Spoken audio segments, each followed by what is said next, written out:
pledge allegiance to the flag of the United States of America and to the republic for which it stands, one nation, under God, indivisible, with liberty and justice for all. Welcome to the South Burlington School Board meeting, and we'll start with comments from the public regarding items not on the agenda. Yes. If you want, you could, yeah, perfect. Is this for us, or should we stay back? No, that's for right up you, there. Megan. That's perfect. All right. Yep. Well, hello, I'm here as a parent. I let Elizabeth know that I would be appearing here, and I'm here with fellow parent as well as our daughters. And I think they wanted to speak. Is that something that you still want to? Okay, I'm going to let you girls go first. Do you want us to stay by you too? You can pull a couple chairs up. Sure, a couple more chairs. You Pull give up. your name. You don't have to. should I get my last name too? No, you just speak for yourself, okay? Just like I said. My name is Naomi, and this is my mom. I was there when the F-35s came off, and I experienced it, and I know that it was actually really scary for the whole playground. I heard screaming, and even I was screaming, and it was really scary for everyone. So, just wanted to say that. Thank you, Naomi. Okay, so I'm also coming up. So this is my name is Laura Nace. I'm a Burlington resident, but I share time. Pepper lives with her dad 2 blocks from the airport half the time, and she goes to Chamberlain with Naomi. And Pepper has reported that similarly that the kids are scared. They're hearing, the sound is bothering them. They're scared, and they're talking about the bombs. And they're saying, why do they want to bomb kids? Why are they flying these planes that can have bombs in them? So they're hearing people talk about this, and that's really scary to them. And I don't know what to tell them. And I just hope that you guys have a voice to talk to Leahy's office. And, there's so many other problems with this, the corruption and whatnot, and the money trail. But if we can just focus on the kids and your role in helping the kids have a safe and non-scary environment, this is where they are every day. So really appreciate you listening and doing whatever you can to help. Thank you. Thank you.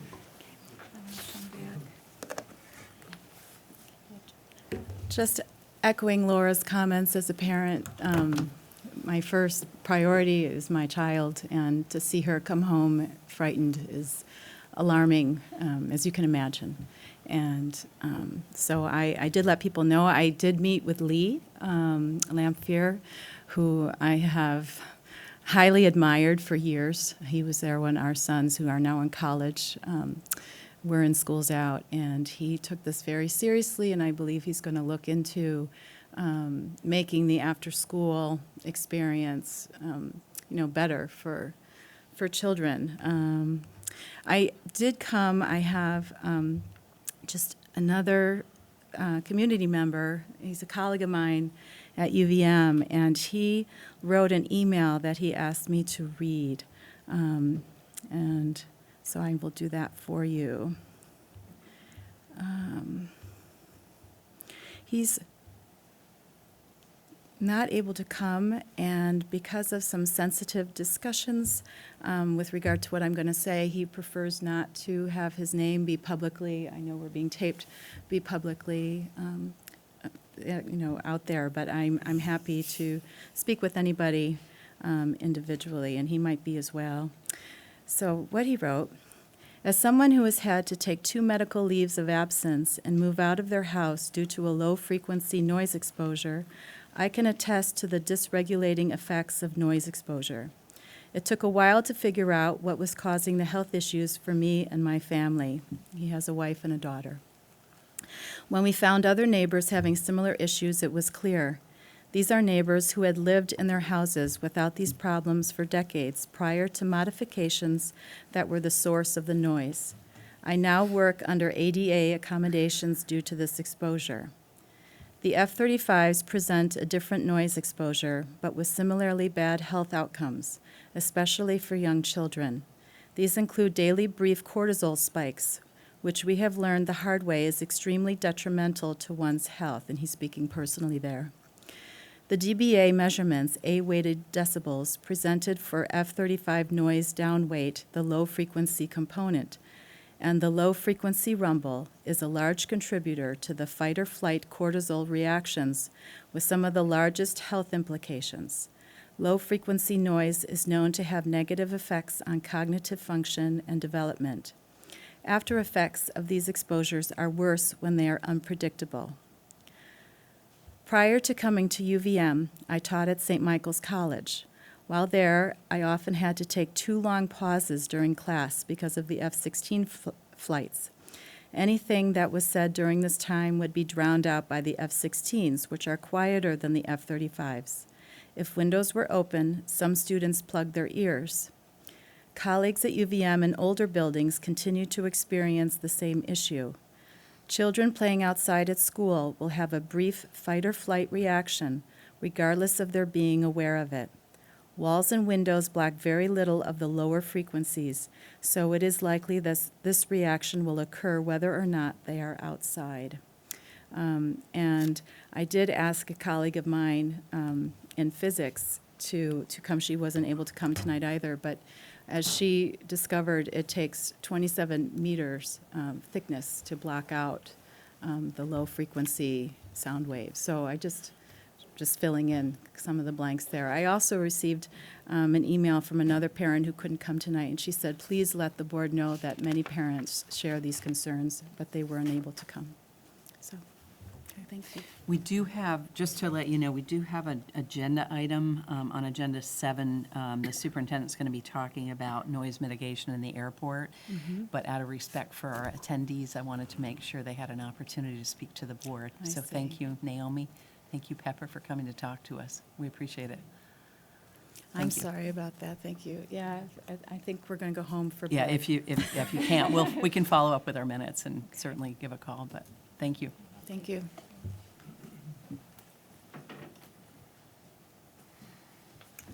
All right, any other comments from the public regarding items not on the agenda? All right, seeing none, we'll move on to any amendments. Well, I would add that I want to just update the board on the Jewel litigation. Okay. It's by your place, and I would add that under Should we my put that under your report. superintendent? Mhm. Okay. Yeah. Other than that, I have no other amendments. All right. We don't have our student reps with us this evening, as it is CAP week, but we do have some announcements from them. So this is again from the students. Board members, I put them by your place, but I'll just read through them quickly. We have, there's a choral concert. Actually, there was a choral concert on December 15th. CAP week for high schools, as Elizabeth said earlier, is this week's, again, starting yesterday, December 17th. Central School had a music concert actually at the high school yesterday. High School Scholars Bowl recently took first place in Vermont, so hurrah to them. January 10th and 11th, there's a drama will be performing the 12th night. Saturday, January 18th, from 6 to 8:30, there'll be a mentoring winter gala, and this gala will include dinner and a silent auction to celebrate the district's wonderful mentors. And lastly, the South Burlington High School Chamber Singers will be performing at the South Burlington Rotary tomorrow morning at 7:30. So those are the announcements. Other announcements? I just want to take 30 seconds just to mention that I'm up for reelection on town meeting day in March, and I will be running again. I hope to see through a lot of the work that I've been working on over the past 2 cycles, so the past 4 years, and I'm looking forward to all that brings after the new year. Great, thank you. And I also have a minor announcement as well. My term is up in March, and I'm going to be seeking a 3-year term again. I've enjoyed it a lot for nearly 3 years. It's been fun to be, making a positive contribution to the school district, and I enjoy it. I'll be bringing my petition around soon. Thank you. Thanks, Alex. Any other announcements? All right, seeing none, we'll move on to agenda item 6, city and school collaboration. So we will meet on, Elizabeth and I will meet with Kevin and Helen. Currently, we're asking for a slight time change. I did hear back from Kevin that 2 o'clock works. He was checking with Helen. I just checked my email. At that meeting, we'll be talking about, a variety of topics. Again, I got to confer with you on some of the agenda items, but some specifics on any legislative things that are currently going on. Budget status between the city and the school, we think is important. And updating them on the master planning and visioning process will be important.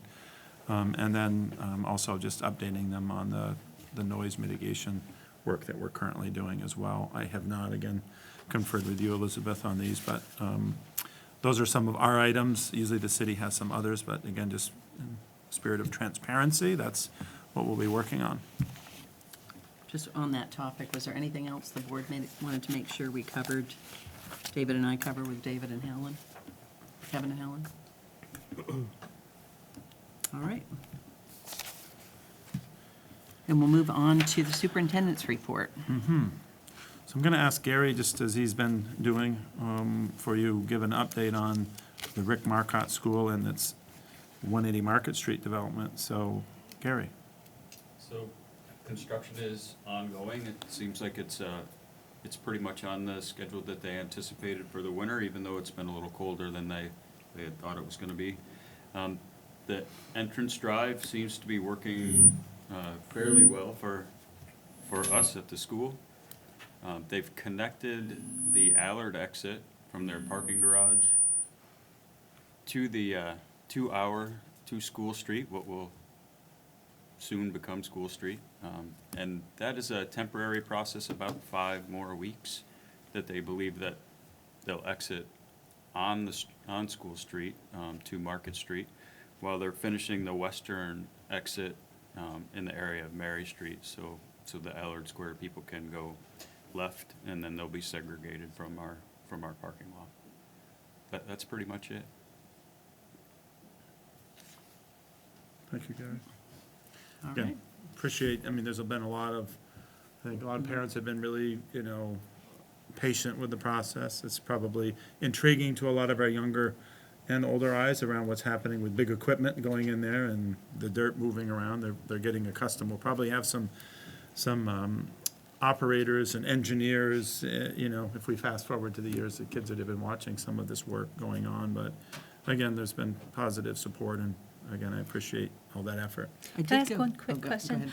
ahead. Last time I had asked if there was any update on whether there might be temporary lighting going back in there in the parking lot where it was removed.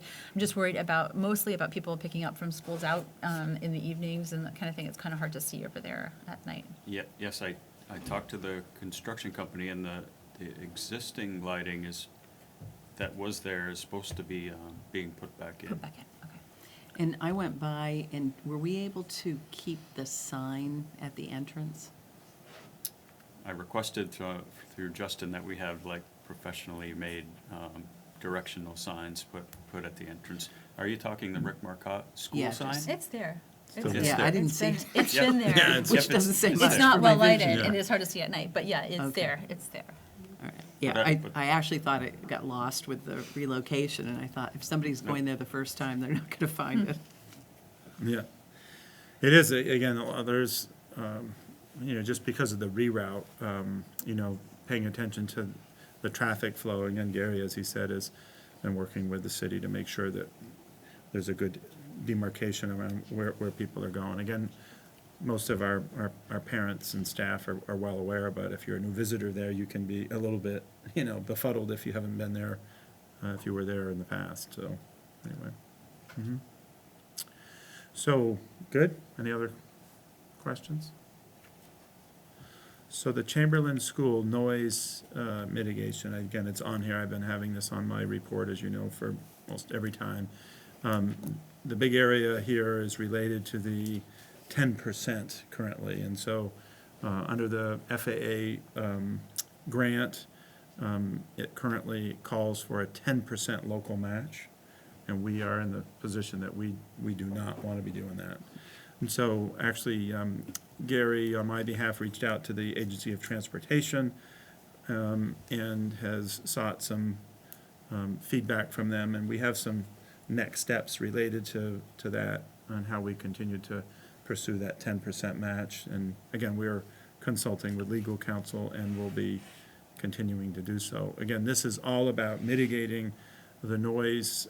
Essentially, what we know we're approved for is a positive ventilation package, which actually puts air conditioning, or actually conditioned air, actually, I think is a better term, which allows us to keep our windows shut, whereby which we don't have the disruption to students. So that's where we are currently. Again, we're pushing on these. We would like to get that rectified. We're in a situation where our windows are closed currently, but when we get to the other side of the season, we'll be in a different place. So we want to try to get this resolved as soon as possible. I don't know if there's any particular question that board members have, or Gary, anything else to add on that? We're good? Just that the other part of the project is to close all the exterior penetrations besides the windows. All the unit ventilators on the outside of the building is a big source of letting in exterior noise. And is this being coordinated with the city? I know I asked that at the last meeting, but I know the city is pursuing the 10% as well. I think that's part of our conversation tomorrow around, that, where are they at? What we understand, this is specifically on us, as identified the board, and we just don't agree with that. And again, I think we've had a fair amount of conversations to date. So we're going to keep pushing on that. Comments from the public? Yes, sir. Do you want to come up and Yeah, use the come on mic up, here? sir. Thank you. I'd just like to ask a question about that and then make a comment. The question, if it's all right to ask a question, is recess going to be continuing? So right now, we have not made any decisions regarding recess. Again, Holly Ruel, the principal of the school, is really our eyes and ears, and we've made no alterations to the recess time currently. And again, she's, I think, a good representative to the staff and the students, and so we've not made any changes. Okay, and I just wanted to hand out a picture of hearing damage. Sure. Just circulate this. Thank you. This picture is a micrograph. I think it might even be an electron micrograph that was made by the World Health Organization. It shows a normal hearing cell and a noise-damaged hearing cell. A hearing cell that was damaged by noise. So you can see for yourself exactly what noise does to the inside of your ear. And this is why hearing is impaired. So these are sensors. This is what receives the vibration in the air and transmits it to the nerves that go to the brain. And so if you interfere with that by damaging it with noise, you're causing something that's permanently, this is why there's permanent hearing damage. Now, initially, this is what the Air Force says. I'm basically paraphrasing what the Air Force says, that high exposure to high noise levels can cause a temporary shift in the lowest sound that the human ear can receive. So you're not as sensitive. And then it comes back after a few hours. And many people probably in this room have experienced that after going to a rock concert or or a stadium or something where there's a lot of noise. You come out and your hearing is impaired for a while, and then it comes back. And what the Air Force says is that enough repeated exposures of that, at some point it stops coming back, and you have permanent hearing damage. And that's from sound levels that the Air Force says are around, from experiments, at 114 decibels. So you get this repeated exposure at noise levels of around 114 decibels. This is a peak sound level, not an average. And then you get this temporary threshold, they call it a threshold shift. So the threshold of hearing, it has to be a louder sound for you to hear. And then, but at a higher noise level, only one exposure is enough. So what the Air Force says is at 130 decibels, a single exposure, permanent hearing damage. You get this kind of damage that's in the picture. So noise is something that is causing injury to a bodily organ, and it's not just children, it's also adults. So this is something that if we're going to be sending kids out for recess, if we're going to allow them to walk to school, if we're going to allow them to walk home from school, if we're going to have them playing outdoors at any time, and now the Air Force says there's going to be 2,250 takeoffs of the F-35 each year when we have the full complement of planes. So that's a repeated exposure possibility. You don't have to hear all 2,250 to have the hearing damage. Repeated exposure may not require more than 50 or 100. And so when you have this mechanism in the neighborhood with 6,600 people that the Air Force says are going to be in the noise zone of the F-35, you're looking at a large incidence of permanent hearing damage that's possible here. And we don't have noise monitoring in place. What Boston has is noise monitoring and tracking at Logan Airport. You can go right on their website and see a plane taking off and what the noise is as it moves along the runway, takes off, and goes at multiple places. So it goes past one sensor and then the next sensor, and you can see the noise level. But this airport, like Flint, Michigan, decided they didn't want to know. So in Flint, they had an excuse. They didn't know that there was lead in the water, right? But here, the Air Force is telling us, they're detailing it, going over it in precise detail, how this is injuring the hearing of children. But it's not just the hearing, it's also the learning. And they tell us that it's going to affect the children's reading, memory, concentration, problem solving, cognitive development, and as well as hearing. So we're getting learning impediments by the military. Now this is illegal. This isn't something the military is allowed to do. You're not helping the military. If anybody here likes the military, you're not helping them by giving them a break, by letting them slide. I used to be a high school teacher, and kids would say, let it slide, Mr. Lees. Let it slide, whatever they did. We can't let them slide on this because it's against military law to harm civilians. You're not supposed to go in and injure the civilian population during the war and when it's the enemy civilian population, much less your own people. Here, okay, it shouldn't be any different. If it's civilians, you're supposed to protect them, not put them at risk. So one of the military law principles, they call it distinction. They say separate the military forces from the civilian population. And here they're doing the opposite. They're intermingling them, not just with the surrounding population, but also with the airport passengers. 3,400 airport passengers a day use that airport. So we have a problem that they violate distinction. They also violate military necessity. You're not allowed to have military operations unless it's necessary to defeat the enemy or do something, some purposeful thing for the military. But there's no military advantage to basing it in a city as compared with basing it sufficiently far from a city. What's the advantage? Nobody has ever said. Senator Leahy hasn't said, no military commander has said, we really need to base in a city. We need to base in the Chamberlain school neighborhood where we can have there's just no reason for it from a military point of view. Can It's I interrupt you for 1 second? convenience.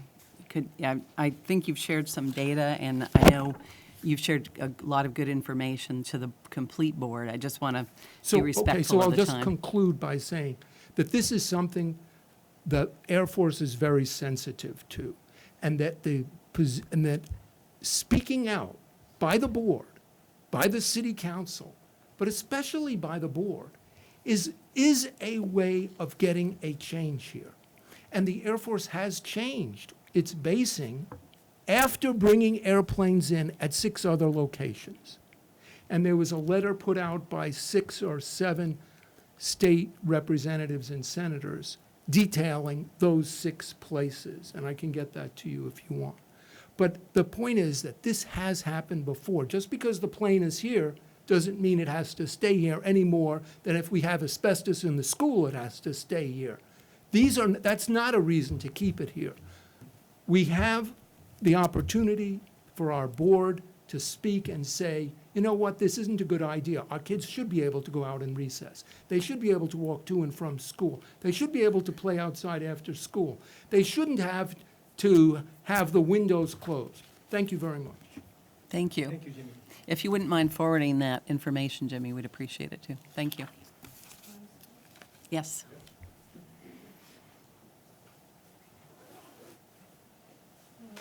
Hi. Can I ask your name, please, when you get seated? My name is Jennifer Decker, and I live here in South Burlington. And I'm also coming here to talk about the school board's responsibility with regard to the F-35 basing and what we can do as a community. And I just wanted to share that for 15 years I worked at the Howard Center, and I worked primarily in schools in Burlington and in Milton. And I love school communities, and I primarily worked with kids dealing with mental health and developmental issues, including, any sort of medical issues and ADHD, depression, trauma, and all different types of variables. And so to me, it's really important that we as a community take seriously our responsibility to guard and protect the kids that are in our care. And I think that I agree with Jimmy that I think that there's more that we could do when we stand together. I think a lot of times people think being neutral is all they can achieve, or possibly that there might not be a lot of maneuvering, or there might be someone you need to convince. But from my perspective, I was a mandated reporter, as I imagine you all are, and I think that I, in this situation, can't help but speak about our responsibility in terms of the safety and protection of the children. I know kids who are outside of the noise impact zone hearing the planes and feeling terrified of them, and I think that in itself should be a concern for us. But when we also are hearing that there are actual developmental and learning impacts that can happen with the kids, it reminds me a lot of when I worked up in Milton and I worked with kids with ADHD, and the train would go by and I would completely lose that kid just, for as long as it took for the train to go by, because they were so distracted. What's that? What's that? And I think those types of experiences can add up and impact a child. I think that the situation of noise remediation is insufficient, and we know that it's insufficient because we know that there's many situations where the kids won't be protected. And so what do we do as a community? Do we say we're willing to go along with a plan that we know isn't going to actually solve the problem, or could we as a community stand together and say we need something more, this is not acceptable? And I hope that we can stand up and say something more. So I just wanted to come and urge all of you to consider that, and also to consider that it's not just the noise that's frightening. I think that those of us who've heard it know that it really impacts your whole physical body. But that's sort of a warning signal, I think, for the fact that we also know that the plane is much more likely to crash than the F-16 was. So I'm hoping that we're making the best decision for ourselves. I think that, you know, there's a difference between, in the mental health field, we talk about signal anxiety and we talk about generalized anxiety. And if every single time you hear the plane you think it's going to crash, that's generalized anxiety. It's not going to crash every single time. But the plane itself, the noise of it, is a signal to us as a community that we need to take action. And I hope that we can take the right type of action that will actually protect the kids from the level of risk and harm that I believe that we as a community are responsible to protect them from, as well as their future. Thank you very much. Thank you. Just for the folks that came in a little later, we did, in the open session, I want to make you all aware that we did have an opportunity to hear from 2 young students in the Schools Out program, and I think students at Chamberlain School as well, right at the start of the meeting. Any other comments? Yes. My name is Trisha Gustafson. Hello. I just appreciate everyone in the community that has done so much research on this F-35 issue. I mean, there's so many issues, as you all know, that we're dealing with at a state level and a school level and the new school, and it's hard for any of us to keep up with all of it. But I think that certain people have done a lot of research on this, and they also have experience from other aspects of their life. And I too would also like to see the school board and the city council and many people, but you're the school board here, to speak up against this. It's just common sense. It's like, the older I get, what's most important? Quality of life and the next generation coming up. I mean, this is definitely not adding to anybody's quality of life, and I just can't believe the number of Facebook pages and Facebook, but posts that people have said, oh, my child was afraid, or my child heard this in Williston, or a woman has to sell her house. I've talked to, met several people that have to sell their house because in Winooski or whatever. I agree that this operation does not need to be in a city, especially our city, where we value quality of life so much, and good schools, and just quality of life. So, it's happening. It has happened. So I'd appreciate it if the school board would take a stance and just, it's like Jimmy said, it can turn anything around. If saying this is not what we want, and this is not what's going to happen, and I'm sure there are legal ways to prove that it's detrimental to the kids and whatever. I don't have that expertise, but I would really like to see you guys stand up. And there's several issues now about quality of life that are going on, and I just wish everybody would just stand up, because it's just, we're hurting ourselves and we're hurting the kids, and it's just a lot of drama that we really, who wants to live? I mean, life's too short, deal with all this drama. There's other things to focus on. So I'd encourage you to find a way to continue to send them away. Thank you. Thank you. Yes, sir. I guess I'm going to make this extremely short. A good Sorry, friend of mine. Can I ask your name? Sorry. Oh, I'm sorry, Neil Candell. I live at the end of runway 33 in Williston. That should be my address. On a practical level, putting all health issues aside, fear factor, an F-35 crashing with no plan for getting away from it. On a practical level, an appraiser is a friend of mine, a real estate appraiser, and the anticipated drop in real estate values is upwards of 30%.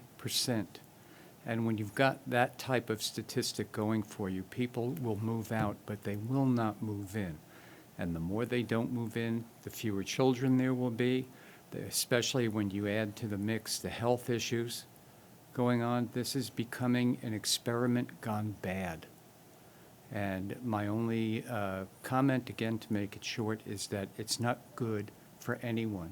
There is no aspect to the introduction of this nuclear fighter jet into our territory, and we've got to do what we can do to stop it. That's it. Thank you. Thank you very much. Other questions, comments?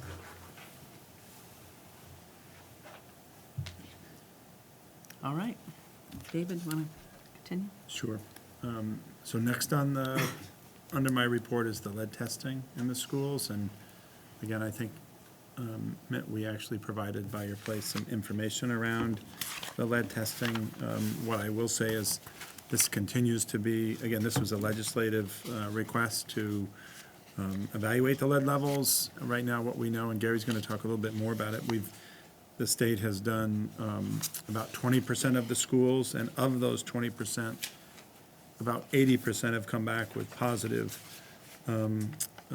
levels at or above the 4 parts per billion. Again, reiterating, the past threshold was at 15 parts per billion, and so this is again where we're currently at. But Gary obviously has been on top of it, along with the administrators, for schools that have been identified or have had certain rooms that have been identified, and making sure we're doing the appropriate response. So, Gary. Yes, so to start, as David said, we were fortunate enough to be efficient with our TAP inventory and be in the first 20% of districts across the state that were tested. You have a packet in front of you. What's in the packet are, the first page is just a sample letter of notification. I know parents probably got one from their respective principal, outlining first, there was a letter that notified that testing was going to happen. We tested as soon as the results came out. The notification letter went, in most cases, the same day that we got the test results. So we've complied with each portion of the testing requirements. All the notification and the immediate actions we've taken the same day that we have gotten results. So we've had, district-wide, we've had 26 tests that were either at or above the new standard of 4 parts per billion on either the first draw, which was the vast majority of tests that were above the threshold, or the flush draw that happened after we flushed. So out of those 26 taps, as soon as we got the results, they were taken out of service. We have, in each case, in consultation with the Agency of Natural Resources, we believe that it's fixtures that is the source of the lead. So we have ordered all the fixtures. We started replacement at Orchard today.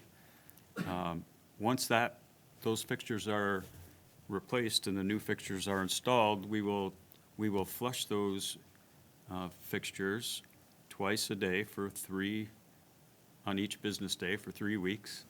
And then we will resample and send them back to the agency or the health department through the Agency of Natural Resources and await the results. And we won't put those faucets back into service for drinking or cooking until we get results that are below the threshold. So that's where we are now.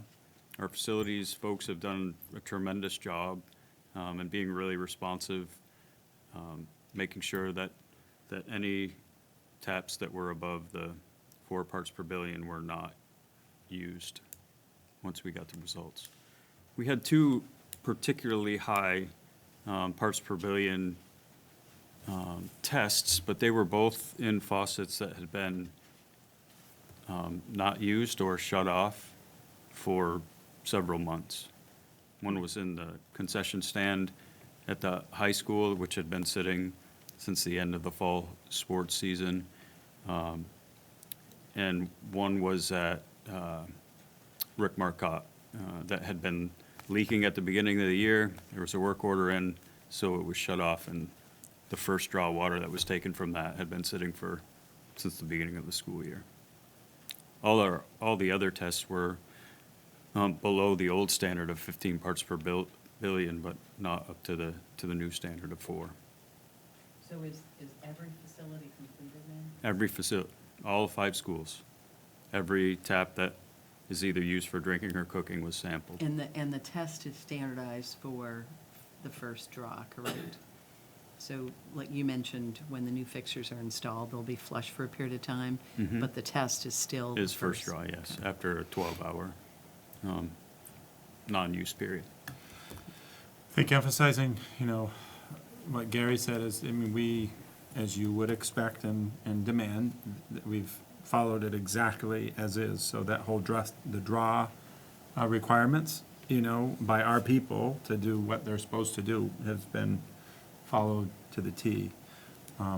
You know, I'm not sure how that's regulated across the state. I mean, it's upon individuals. Not everyone is fortunate to have some of the same type of staff that we have, but, you know, it's a little bit of a concern of mine around, you know, if you're not following the first draw and letting it run longer, what does that mean? So again, I think there's a little bit of awareness around just kind of the process by which data is collected. But nonetheless, you know, we're working to comply, and as Gary said, you know, the testing actually happened quite a while ago and all got into, you know, for the testing. And this is, again, what's coming back, and as we indicated earlier, 20% of them have been currently returned, you know, processed. We'll continue to see what other schools are identified. Now we are done.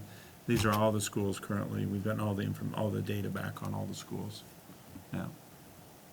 So I think you indicated, Gary, in some minority of cases, there was also a positive, in the sense of bad, result after the flush draw, but you think the fixtures will mitigate that? I guess I'm confused why that would be. Like, why aren't you then thinking that it's the pipe or something?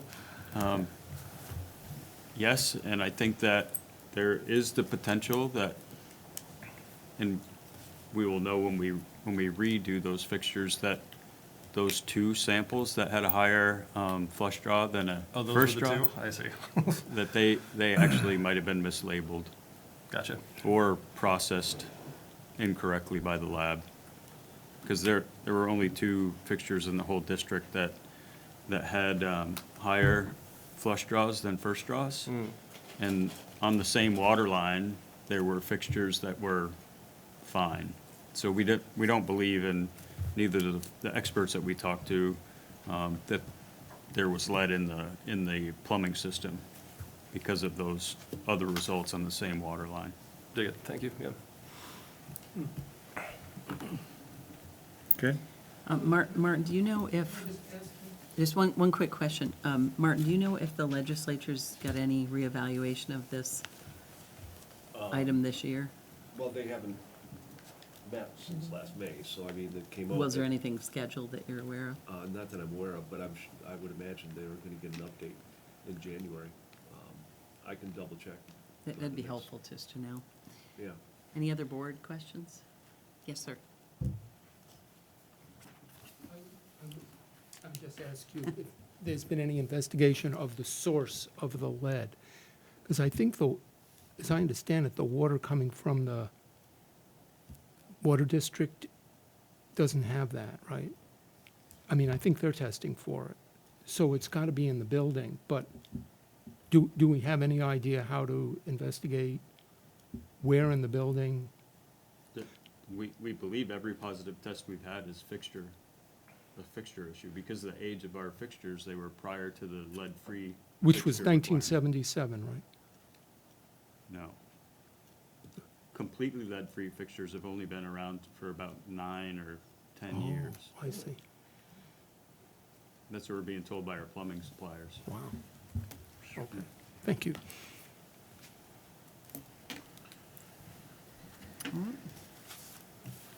Thank you, Gary. So moving on to the added item on the Jewel litigation. It's also by your place, and so law firms of Fraser, Maley and Maley, Lindland and Blackman and Meninsky have been retained to represent South Burlington and many other districts in Vermont on what is being referred to as the Jewel labs, which is the Jewel devices that have been hurting and damaging many individuals that have used them. And so I'm wanting to let you know that I signed onto the litigation. There's no financial outlay by the district. If there is a settlement, then the portion of the settlement would go to pay the legal fees. There's no expense up front to that. Again, one question I think that you probably have is, is there any exposure to related litigation and insurance and things of that nature, which I don't know.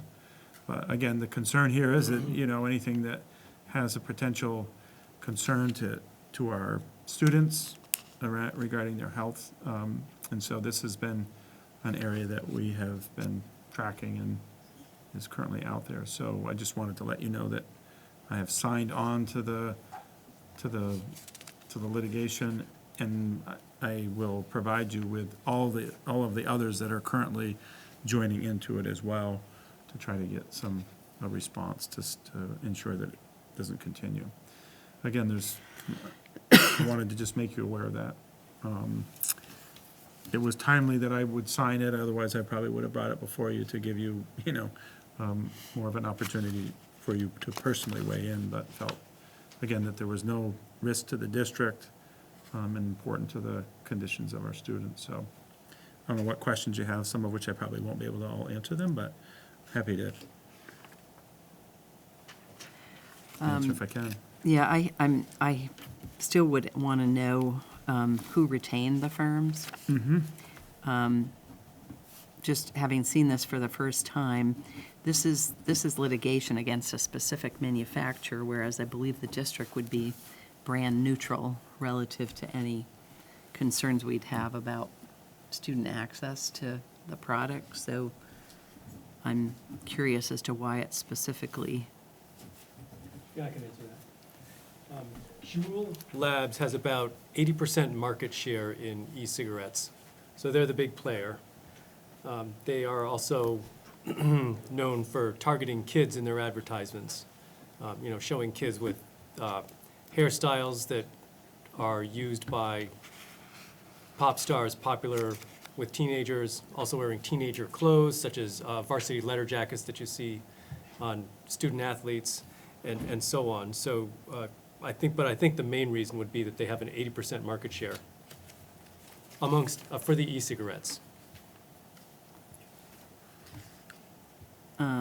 Well, I mean, I appreciate that perspective. I just would ask that question, as well as who retained them.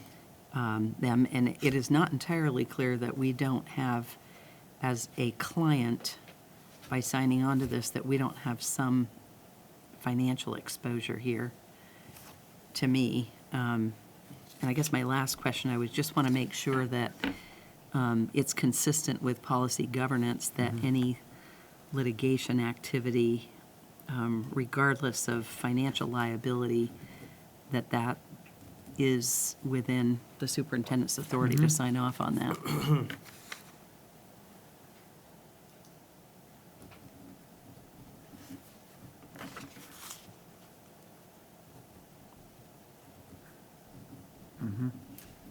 Does the top of number 2 answer the question about financial liability, where it says that the cost is dependent upon the outcome of the case? David? Well, basically, what I understand is that there's no financial burden to the district, in that if the outcome is favorable to our cause, then it would reimburse the fee. It would not, again, there's a contingency, that very first part of that, on a contingency fee basis, such that our attorney fees and expenses will be paid only if we obtain a favorable result in this case. And so when I reviewed that, I felt that, again, the exposure to the district was minimal. So. I would ask, there may not be exposure as far as paying the attorney's fees or costs or any of that, but I want to understand what the anticipation is as far as the time of administrators, as far as if there's going to be discovery that is proposed against or sent to the clients of these attorneys, if there's going to be document requests or requests for depositions, whatnot. What is our time commitment as far as supporting this litigation? I think it would be important to understand. Mhm. Yeah, and I guess I'm also wondering what the intent is. It looks like it's civil litigation, and it looks like it's in connection with legal tenable claims to be brought against manufacturers and others regarding the presence at unacceptable detection limits of the chemicals. So I'm kind of wondering what the district's role is in this litigation. And, no, you can't answer this question. Oh, I'm not trying to, but what I'm going to say is I agree, there are lots and lots of questions with this. You know, first of all, I mean, obviously, with the testimony from Patrick Burke, our high school principal, you know, South Burlington students have been damaged by this company's product significantly. You know, we're graduating kids who have been addicted to nicotine, and we're probably going to do it this year. And, you know, this new legislation that went into effect this year is good, but it doesn't do it all, and it doesn't undo completely the damage that Juul does to the kids in our community. So, you know, we're going to, I mean, I'm also wondering, how do we measure the damage? Is it, you know, healthcare costs in terms of smoking cessation? Is it, you know, lost job opportunities for kids that are passed over because they're a smoker? You know, there's lots of ways to measure it, and you know, the pages in here are good, and I think in general, I would support a lawsuit against Juul. I mean, if you know me, you know I would support more than just a lawsuit. I mean, why not just make the whole thing illegal? But there's still lots and lots of questions that maybe they're questions for the future rather than now. And maybe they're questions that Lindland and Blackman or whatever attorney is representing us would be in charge of answering, or at least gathering evidence for. Yeah, my premise is, again, just fundamentally that what we know is that this particular product has been highly disadvantageous to our students. It's been documented and shared, I think some of which you've heard about it. Yeah. And so, from my perspective on the delivery of our ends and our outcomes, this has been something that has been a concern, and therefore felt that it was appropriate to advocate without any financial outlay. Again, I hear the questions that you've brought up, because resources can be time, you know, from administrators to testify or to travel or what have you. So again, I think those are good questions, but fundamentally, when it's a distraction to student learning or impaired student opportunities, it's a concern. And so that's, again, while is really what the premise of my decision was, to sign on to that. But again, I think you bring up good questions. I expected some questions, but again, wanting to ensure kind of that the focus specific to student outcomes. Where did the lawsuit originate? That's, again, I think who retained the firm. Those are some questions I think are good. I don't know where. I just know that I think I'm correct. Every single school district in the state of Vermont has signed on to it.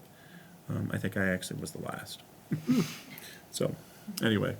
Should have been the first. Yeah, well, again, part of this was, you know, just following along and where they were. So, just, again, I don't know that 100%, but I believe that's accurate. So I have the questions, and we'll circle back. I'll keep it on my report for the next meeting. Thank you, David. Thanks for the feedback.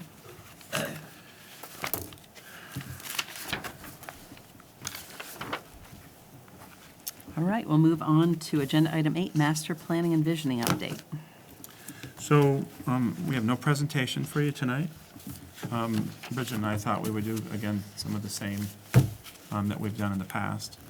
We have had 2 additional meetings since our last school board meeting. We've had a PTO meeting, and we've had a staff meeting.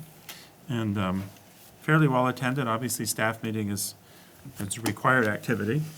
Bridget did a nice job trying to get through a lot of material and providing, again, in this case, our Rick Marcotte staff with an update on where we are.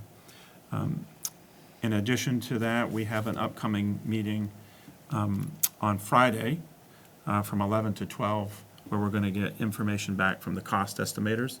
So there's a New England cost estimator and our local, which we hired pre-construction services, PC Construction, to really, ratify kind of the total cost, or to be able to have the comparison. Dorr and Whittier is certainly a big part of that, at looking at those two cost proposals. And we're eager, I think, to get information back from them on Friday about what that will mean. The likelihood of it circling back to the board for more clarification is probably likely around where the costs are, because there are some things in there that are going to be separated out. Certain items of the master planning and visioning desire at either the middle school or the proposed high school will have some adds in there, such things as the middle school walking track. What would be the cost if that was in, or would it be removed? What would be the total cost? So I suspect there'll be some, opportunity for both the working group and then us to circle back to you, the whole board, around where we are in that process. Obviously, all of this is kind of fast-tracking to the budget process, which is continuously, kind of simultaneously moving forward, because in order to put forward for the March vote, we've got to meet the same guidelines related to the budget, and so we've got kind of some things moving quite quickly and need to make some decisions. Again, a lot of this will be predicated on what we get back for information on Friday. Bridget, I don't know if you have anything else to kind of add, Really, just that work is getting, I think, pretty close to being ready to open the new website, the one that the communications team has been working on, with frequently asked questions and answers, and just a clearer path to information than we have on the current district website. David, do you know what the expected day is for opening up the new website? I don't. We're going to talk about that on Friday. Again, part of that is to make sure it represents what we want. Juniper is the communications firm that we have, and so they've, been working with us to get kind of the helping with the communication process. So we'll be looking at the website that kind of helps, again, explain where we are and rationale, and we'll be working on that again a little bit more on Friday. Will the board have anything prior to the first of the year to start to review any of the assessment that's being done on Friday, or the communications plan from Juniper? Maybe early access or access to the website? Is there anything that we can expect between now and the end of the year? I shouldn't be looking at you. Yeah. I'm looking at me. Yep. You can look at both of us, but mostly me. Currently, there's a couple things going on. We don't have anything currently planned to inform the board prior to the first of the year. Everything currently is falling in place around the school board meeting on January 8th. That said, we don't know what we're going to receive on Friday. That certainly could be made available to the board for information. And I think on the communication side, we certainly can provide link and access to the current design webpage, so you can also weigh in on that as well. Again, Bridget is representing. We also have Brian, who's been coming to the working group meeting. So again, I think that would be maybe an avenue that they could provide an update to the board from communications and from the cost piece. But you all have access. We can make that all available. Sometimes without conversation could be confusing if you don't know what. Yeah, that's the Avenue, question, is legally what we're allowed to do, whether just dumping information is okay ahead of that meeting so that people can prepare for that January 8th Yeah. meeting, or, I'm just I concerned think, that. we just don't have a lot of time. I mean, that's a big issue. Well, and I think that's you know? what I'm saying, and I guess in some ways you framed it. I would look to Brian and Bridget as board representatives to sort of say you've got 3 other colleagues at a minimum that would, want to be as up to speed as possible, particularly given that we can't share anything before the 8th meeting in terms of having active discussion. So any background information that would allow us to prepare for that would be helpful. Yeah, we'll talk about it on Friday. I mean, I would advocate for dumping as much raw information on the rest of you as we can, so that it provides for more fruitful discussion on the 8th, as opposed to everybody seeing things kind of cold on the 8th. But I haven't talked to the rest of the working group about that, so we'll have to see what they say. Thank you. Other questions or comments? Anything from the public? Yes. Tricia Gustafson again. At the last meeting I went to, at the high school, the design team put out the boards and for various different, like, details, like what the look would be. Has any of that been decided upon, or? I haven't looked at a website or anything. I kind of heard that someone was gonna get a new website up, but that wasn't happening. Some of that stuff those kinds of details will be decided, completely solidified after a bond vote. So they basically sort of took the general direction that they were getting from those meetings in order to put in, these are the types of materials that we would use for finishes and that kind of stuff, to the cost estimators when they put those schematic designs in. The real driver of cost is square footage and how the building infrastructure works and that kind of thing. So that was the real focus before things went to the cost estimator, is my understanding. That being said, they are working, and we've seen like 1 or 2 of the initial drawings, like more 3D drawings that give you a better sense and look and feel of like what a potential dining room at the middle school could look like if you were standing in it, for example. Those kinds of things. They have started to drip feed some of that stuff. And so some of that stuff, for example, was in the PTO presentation at Chamberlain the other night. And that stuff is what's kind of being wrapped up before it gets put on the website. That's why I'm kind of looking to David, because he's more in contact with the communications team about when we think we'll sort of put all that stuff out live. And let people start to look at that. But in terms of weighing in and saying, oh, I really don't like, the finish on the outside of the building, or I really don't like the way, this interior looks, that kind of stuff, that would be stuff that we would be talking about probably after a bond vote. Oh, so you could go to the vote without even knowing the general look of the building? Well, no, generally what the look would be, but like the details of like what the colors are and, that kind of thing. Those are important. So Yeah. what I would add is that through the numerous meetings that we've had, right, we've had staff, PTO, public meetings, and at several of those meetings, we took feedback. When I say we, Right. architects, including the school district, took feedback from community members on things like, design, right? Design, exterior, and things of that nature. So they have taken that feedback and applied it into the model, as Bridget has said, and they have a general, design with that in mind. Okay, so that, from that meeting, that feedback has already gone in, but they're Yep. not on the website now. Right, but what- Will what- be Yep, before the bond. But what might be changing? Oh, clearly before the bond. Yeah, That stuff will be yeah, up. okay, And that stuff will yeah. be in advance, well in That's advance. right. My Yeah. question for David, as I'm looking at David, is that stuff going to be up before or after our January 8th board meeting?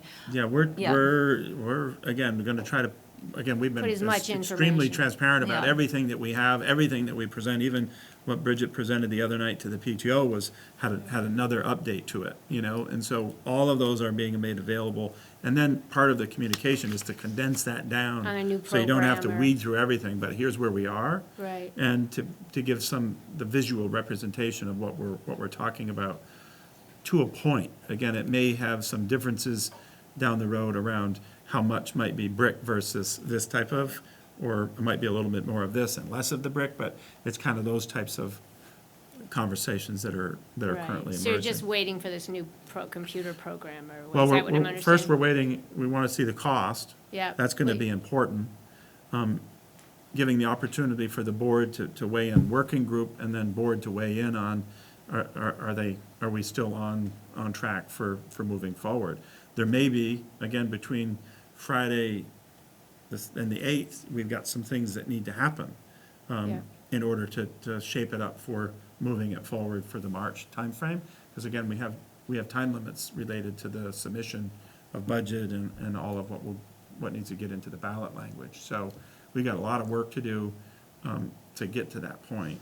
A lot of work's been done, so I think we're on par with that. Right, Again, but- this is a big step, the cost, obviously, because if it's significant, we're gonna have to talk about, what are some of the things that maybe need to be, designed downwards or different.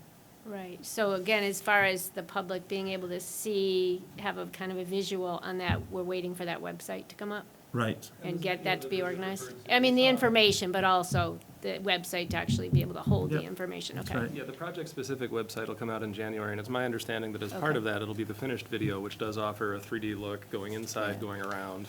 Okay, We saw great. an early iteration of that a week ago, Wednesday, the 11th. Okay, And it was great. it's still being rendered, right? So some of it looks like an actual building, and some of it was blank, kind of waiting to be filled in. But Okay, that good, is thank happening you. and will be up. All right, good, thank you. Thank you, Trish. Other comments, questions? Okay, All right. Move So- on to agenda item 9. yep, we're gonna have to move Should I read the Elizabeth. whole thing? Administration presents draft of preliminary budget highlighting increases and decreases, program changes, comparative staffing levels, and current and projected enrollments. All right, we'll move.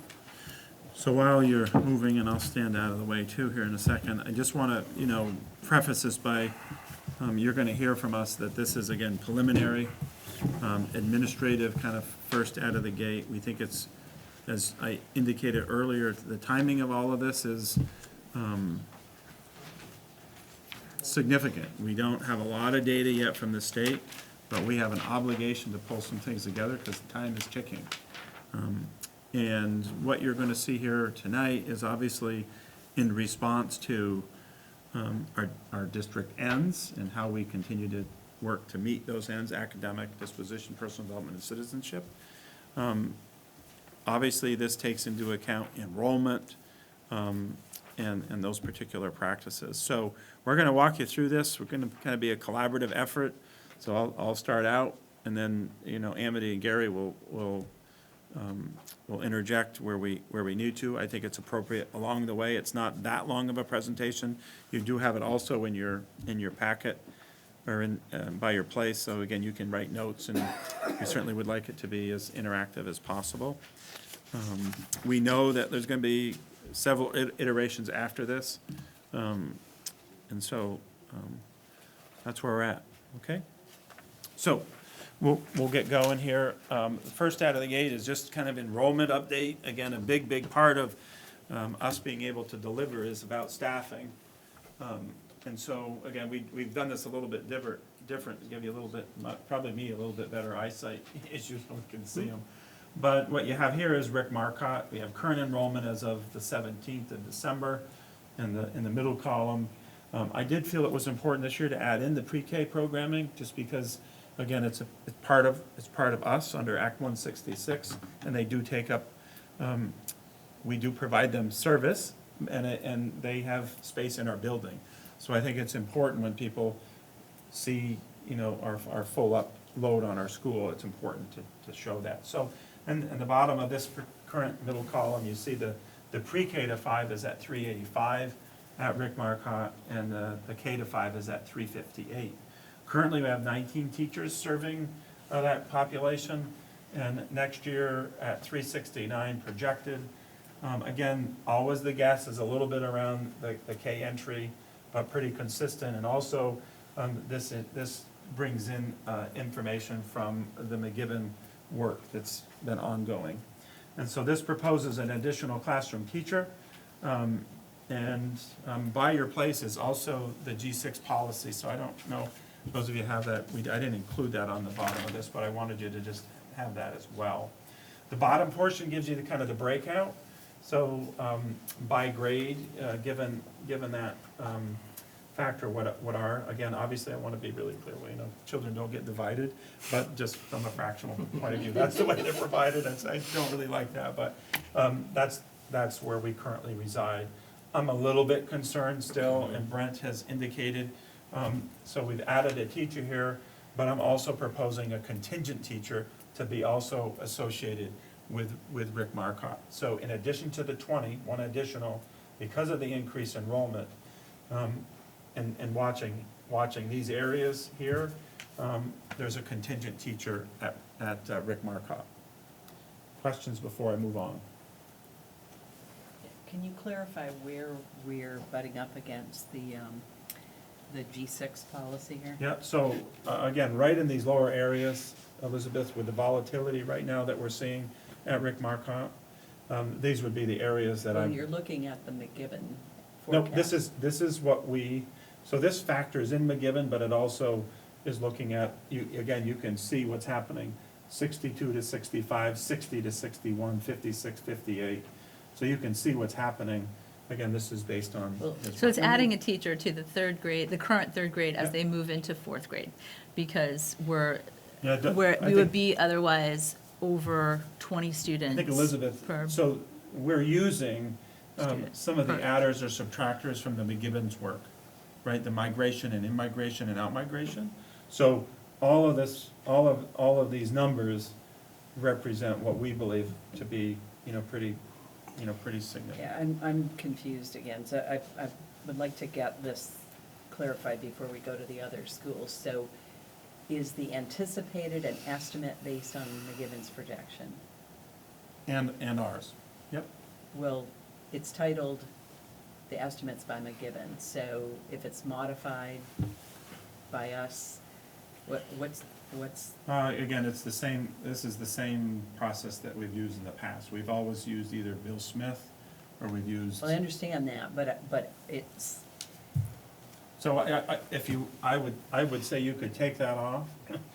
This is what we've used in the past, and I don't know. so it might be a footnote. It's what your administration's anticipating, informed by both McGibbon and, General development within the proximity of Rick Marcotte.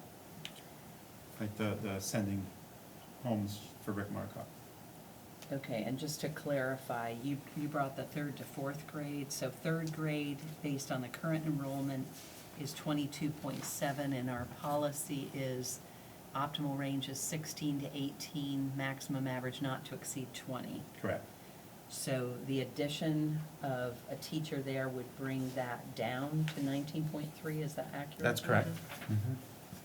So we would be still slightly above the optimal range, but below the maximum. Right, and that's why I've also said a contingent teacher, given what I'm saying locally, some volatility at Rick Marcotte.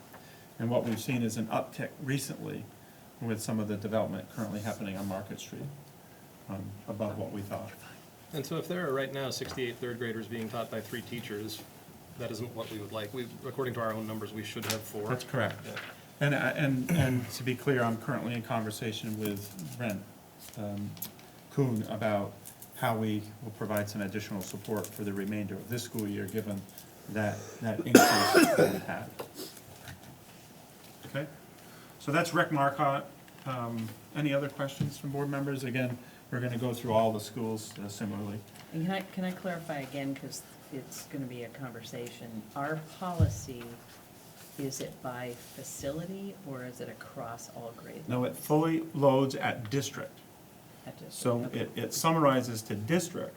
However, I want to be clear that where you have significant discrepancies, where you could have a 14 or a 15, and you could have a 25.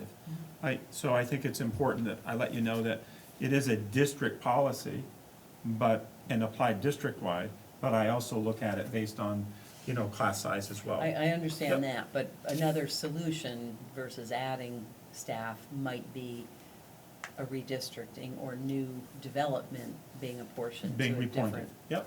Okay. And so we're again, in conversation with the city about new developments that are coming on. Part of McGibbon's work when we did the demographic work was to specifically ask and charge, in this case him, to look at other developments that were either, and again, you've heard from us to say what he was able to take into account were those that were currently approved in the process, but those that were not factored into that. And again, we've continued to circle back with the city, and we're gonna continue to look at whether or not we need to make those redistricting pieces based on some of the changes. So here's Chamberlain. Again, Chamberlain also has a pre-K program, so they're currently full up this year at 273. K-5, they're 249.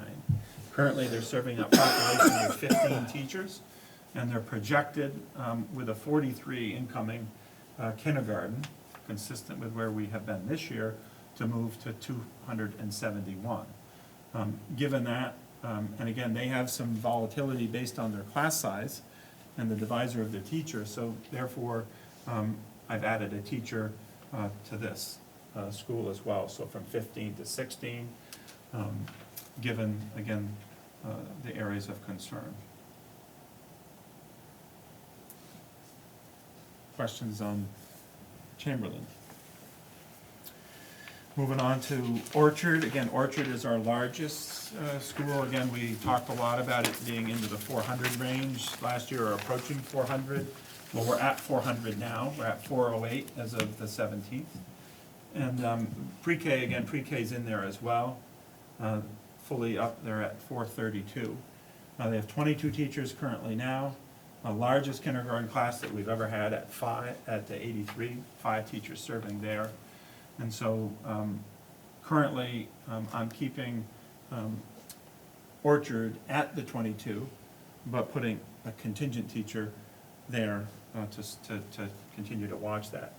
In conversation with Mark Pufilio, the principal, what might happen there is that we would deploy, because we've got several grades in here, if we have a significant uptick where additional students coming in there, we may add a teacher to support the variety, an area of, or grade levels that might need some additional support. Questions And on just- Orchard? Just to clarify, the pre-K, you're documenting those in the facility, but you're not dividing that by That's right, staff. that's right, Elizabeth. I just, again, this is my decision. I want to be really just transparent with folks, because we have kids in the building, and our exposure there is obviously serving that population. Yeah. Any other questions on Orchard? So then, this is a summary of a full up on the district side. Again, to Elizabeth's point, the K-5 average across the board is, we're at 18. And again, you know those different markers for the K younger age group. And so you can see the changes where we've done that. Again, some of these are redistribution of some of those, so the Ks go from 12 to 11. Again, that's that big 83 moving through. But you can see where we've added the 2 teachers. And again, I have 2 contingent teachers in addition to what you see here. So that's, the 2 contingent teachers are not reflected in this number, because they're actually not being placed anywhere in that. But again, I'm being transparent about that. Question on the district numbers. So we're at a total of 1,068. We're up 55 students in the K-5 population. A very different story than what I'm hearing from colleagues around other parts of the state. FHTMS, again, 3 grades represented. Currently, we're at 568 in the building now. We have 15 tuition students. We're estimating 15 that will continue. Enrollment goes down a bit based on the number of students that will exit from 8th grade. Again, the 8th grade going to the high school, which we'll talk about, is one of our largest groups that we've had. They're at 531. And so their tuition, again, is at 15. The current, we stay pretty consistent with our number of our teachers in our core areas. And again, so that stays the same. And that total anticipated students per core teacher is down slightly. Again, we've had a large 8th grade class this year, as I said. But again, the 18 team has been able to do that. Again, very appreciative. They've had some larger class sizes, but we've been able to hang on to that. High school, any questions on middle school? High school, again, this is where you see, so currently we're at 894. We have 177 tuition students. And then anticipated for next year, we go to 947. We have 179 tuition students. Again, this is what we expect for enrollment. When we talk revenue, again, we have some revenue projections that factor in conservatism that Amity and Gary have done. But we're at a total of 947. Again, core teachers there there's an increase in the anticipated based on, I think it's a 1.6, is that right, Amity? Adding to support the larger incoming grade 9 at 261, and the 261 is a result of adding in the tuition students that go in addition to the 8th grade. This would be, this incoming, so currently a graduating class this year will be close to our largest. I think we go back to 1973 or 4 was our previous large class. This, again, would be our largest class ever in the history of South Burlington if that remains consistent throughout the 4 years. So that's where we are based on enrollment. Questions? I have questions High on the school? high school. Yeah. So it looks like there's been some adjustment for early college. Yes, 20 students. Is that the number of students out of the total 947 or 967 that would be anticipated to take advantage of that? So we're basically holding steady on the early college. Again, we're holding the 20 that we think we still keep track of them, we still provide service to them, so they're still included in the count. I guess I'm surprised it wouldn't be higher than that. Well, it was a lot lower, it was almost, I think we only had 1 or 2 previous year, so we've gone from 1 or 2 to 20. We think this was a pretty significant increase to the 20. Patrick isn't, at this point, feeling that it's gonna be more than the 20. This, for those of you who know that when they do the early college, we still service them, they still, participate in activities. They do go to a college, and we have to exclude them from our count. We do not get any resources or money from the state for those students. Is that material enough to be an offset to the staffing increase recommendations? Not right now, because they still do participate in some. I mean, there are some pieces, so there's some guidance services that they would still get. They are not getting their academic work, but they still participate in, various activities, guidance, administrative support, things of that nature. So it's not significant enough. I think, to your point, Elizabeth, if this went up to 30, 40, 50, then I think it would start to see that based on course selection to the program of studies, then I think we probably would see an effect where we could make some reductions in the sections. That's kind of a sensitivity? Yeah. And then one of the conversations we had years ago was that the tuition population was not anticipated to impact staffing, but what you said was the 8th grade population, largely the tuition students, was going to impact staffing. Can you clarify that? Yeah, so what we know right now is with the higher population coming over from the middle school, the 1.6 add is to offset the sections that would be a result of that class coming into 9th grade. Adding additional literacy, math, science, et cetera, to make up for the larger class size. So I think your point is around this 261 versus the 219 the previous year. This is again where the number comes in. The tuition number, I think you probably, you could make an Can you go back to the middle school maybe? So the 8th grade population, actually, with the 8th Current, grade coming 213. in, current 213, We and the add, tuition component of that is 13. Maybe I misheard you. well, I right thought now, you- this is what we have. Of the 213, 13 are tuition. But I thought I heard you said the big uptick was tuition students coming from eighth grade into the high school. No. And so I misinterpreted that. Okay. What he meant is that we have a 213 eighth grade class. The reason that they show up as ninth graders, as 261, Yeah. is that that's when the bulk of tuition students Yeah. start to come. So we have very few when they're in middle school, So- but when they come to the high school, So it is there's a chunk. tuition, it is tuition, but tuition. not from the eighth grade. Not from the eighth grade. Yeah. Right, because remember, we opened up for the islands, we opened up a tuition opportunity because they changed their configuration, so it opened up seventh and eighth grade. Yeah. We brought on 15, but we always traditionally pick up students for the ninth grade from the islands in Georgia. So I Yeah. misunderstood that you were, I It's a thought good you were question. attributing the bulk of the tuition students to the current eighth grade, but it's entering. That's right. It's a big eighth grade class to start with. Right. And then we're adding the Really typical, 30 It's really 30 tuition students at the ninth grade level in here. Yeah. Yeah, So- assuming the eighth grade is I mean, continuing. I do want to say that, and if you go back to the middle school, I mean, we're definitely, this, looking at, again, we're, the incoming sixth grade at 164 is down, but, that 191 and the 213 are pretty large residential upticks for us. Again, positive to growth in the city, right? But also putting some pressure on our system to respond.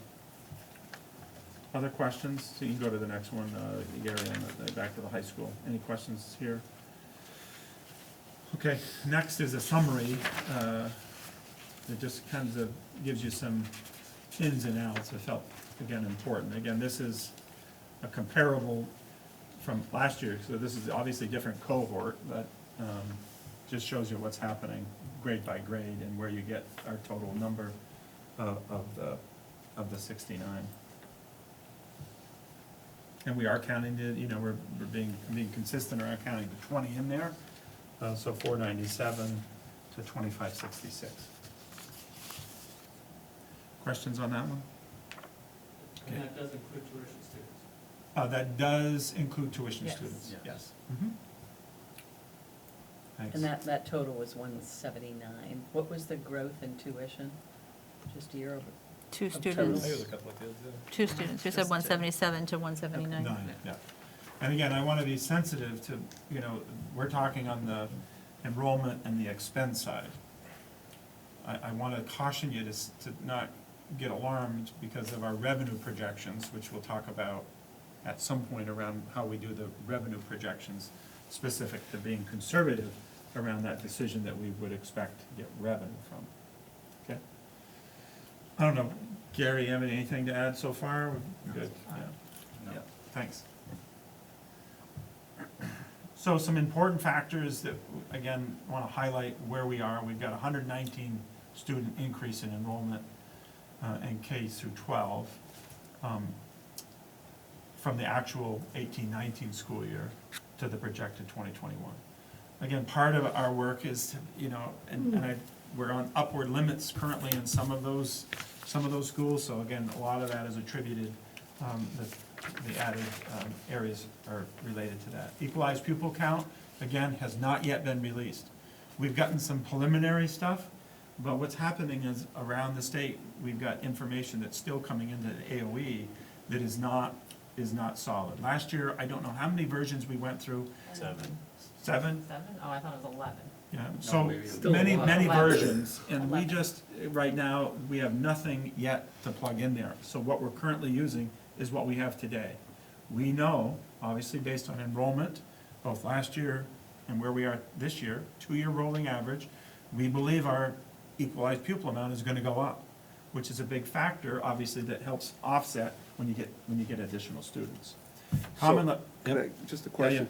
The 119, that's your projected equalized pupil as No, opposed to? not this? equalized, No. seated students. Okay, so I'm trying to understand the previous slide that said there was a difference of 69, So and here's No, This is 119. from, go ahead. it's comparing the 18-19 school year, what we projected we were going to receive. So Okay. if we went to the budget book, for instance, and we looked at our tuition projection Oh, for it was what 18 and last year's 19. budget was based Right, on. Gotcha. exactly. Okay. Now we know our next school year's projection shows us an additional 119 students. Some Okay. of those are realized, real, That And then we we know saw. for 21, we're estimating. Yeah, Okay, thanks. And we Yeah. appreciate the feedback like Yeah. this. I mean, we're trying to be really crystal clear, and those questions are good ones. We anticipated that some of that would come out. Common level of appraisal, again, has not been released, right? What we hear is it's going to be slightly less, or I don't know why I want to say slightly. I just want to say less than, which means then we're going to have to make up the difference locally on that, you know, or from the school to uptick that tax rate. What we do know is reappraisal's happening. That's probably a good question to ask tomorrow about with the city, or not tomorrow, it's Friday, around what is the schedule for that? Because I have not gotten any clear answers around where they are with the reappraisals. But that's where we are with CLA. That's an important factor. Our local revenue is lower by 73,795. We'll go into more detail around how that is arrived at, but again, that's also an important factor. This does include, again, Gary has gone over, also in the packet is the high priority to stewardship needs for minimum investment in the high school, middle school. What you'll find though is we got to do some stuff to the high school and middle school, as Gary's alluded to. We've made some changes to try to have some downward pressure there. And we've talked to, obviously, some of the staff I have around what we're doing. Again, at PTO meetings like Rick Marcotte the other night, there's certainly questions around how we're going to care for their facilities on a going forward, and that stewardship plan is really an important instrument for that. Staffing needs due to the increased enrollment. Again, this is a recap of what I just provided you in the enrollment. One at Rick Marcotte, one at Chamberlain, 1.6 on the core subject at the high school. We're adding some security staffing to cover all of the district schools. We have 4 district security now, but we obviously, you know, we don't have coverage at all of the schools, so it increases that to do that. Obviously, this has salary to cover a contingency related to negotiations, because we're about to enter into negotiations again, and takes into consideration that class size management. Healthcare expenses, as you know, and we've talked about, is out there, is increasing 12.9% on the premium hike, and so that's under the statewide Healthcare Act 11. This budget also has to include what we're doing and paying for. We have to pay back our bank loan, essentially, that we went out to pay for the pre-construction service, architect, all of those things. Obviously, if we have a positive bond vote, then the bond would repay the general fund. If it doesn't pass, and we would have that money to be able to carry forward into our fund balance the previous year. If it doesn't pass, then obviously we have money in the budget to pay for those services that we're currently rendering now. Questions? Can you go back to that 1 second? Back one more? Yeah, Wait a minute. sorry. We're going the wrong way. We'll get there. Where is contingency? So I think we have another slide coming up here, but. We do. Is that the third bullet down, class size management? Yeah, so you're right, Elizabeth. So the contingency, so I talked about the staffing to here, Right. but I have 2 contingent teachers in here. Okay, that should be specific, because I Yep. wasn't seeing. So You got there's it. a total of 4.6. Right, what And- you- No, what I- 5.6. Correct. Yep, and you're gonna see it on the FTE side as well. So again, 350 on the pre-bond. Any questions there? So this is our very typical budget worksheet. Again, I want to caution you, the things in red that Emmett and Gary have put in here, factors that we don't know, they're big. On the overall side, our expenditures, again, based on the factors that we just talked about, we're up 9.48% on this particular budget over budget. It reflects our revenue. Obviously, as I said earlier, we've locked our equalized pupils at where we are today.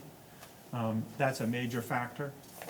And obviously, the CLA, the same thing. So currently, on the tax rate, it's a high percentage, obviously. So, just projecting a little bit, we're likely to gain a little bit on the equalized pupils when we actually get the number, and we're actually gonna lose a little bit from what we understand on the CLA. Correct, and so a slight downward, again, I gotta be careful, a downward on the CLA will put some additional stress on the tax rate. The equalize, obviously, will have a significant effect on the net spending per equalized pupil and related to the tax outcome.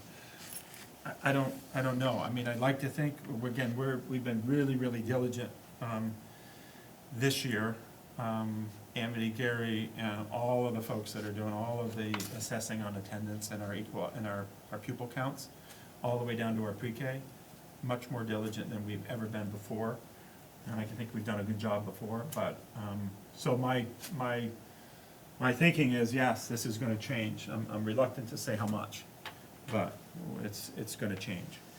Part of, again, the increased expenditure line, I mean, if we had decreasing enrollment, then it would be a harder conversation to have. But we do have increasing enrollment where teachers are needing to be added into the particular schools that I addressed.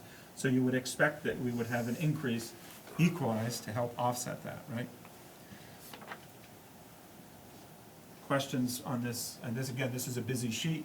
We're gonna keep bringing it back. We had conversations today whether this was really the right time for that, but I think it's the right time to share it with you and the public, that, again, the red spots are big ones, but we need to get it out there. Yeah, I mean, I'm sure you've had these conversations internally, but,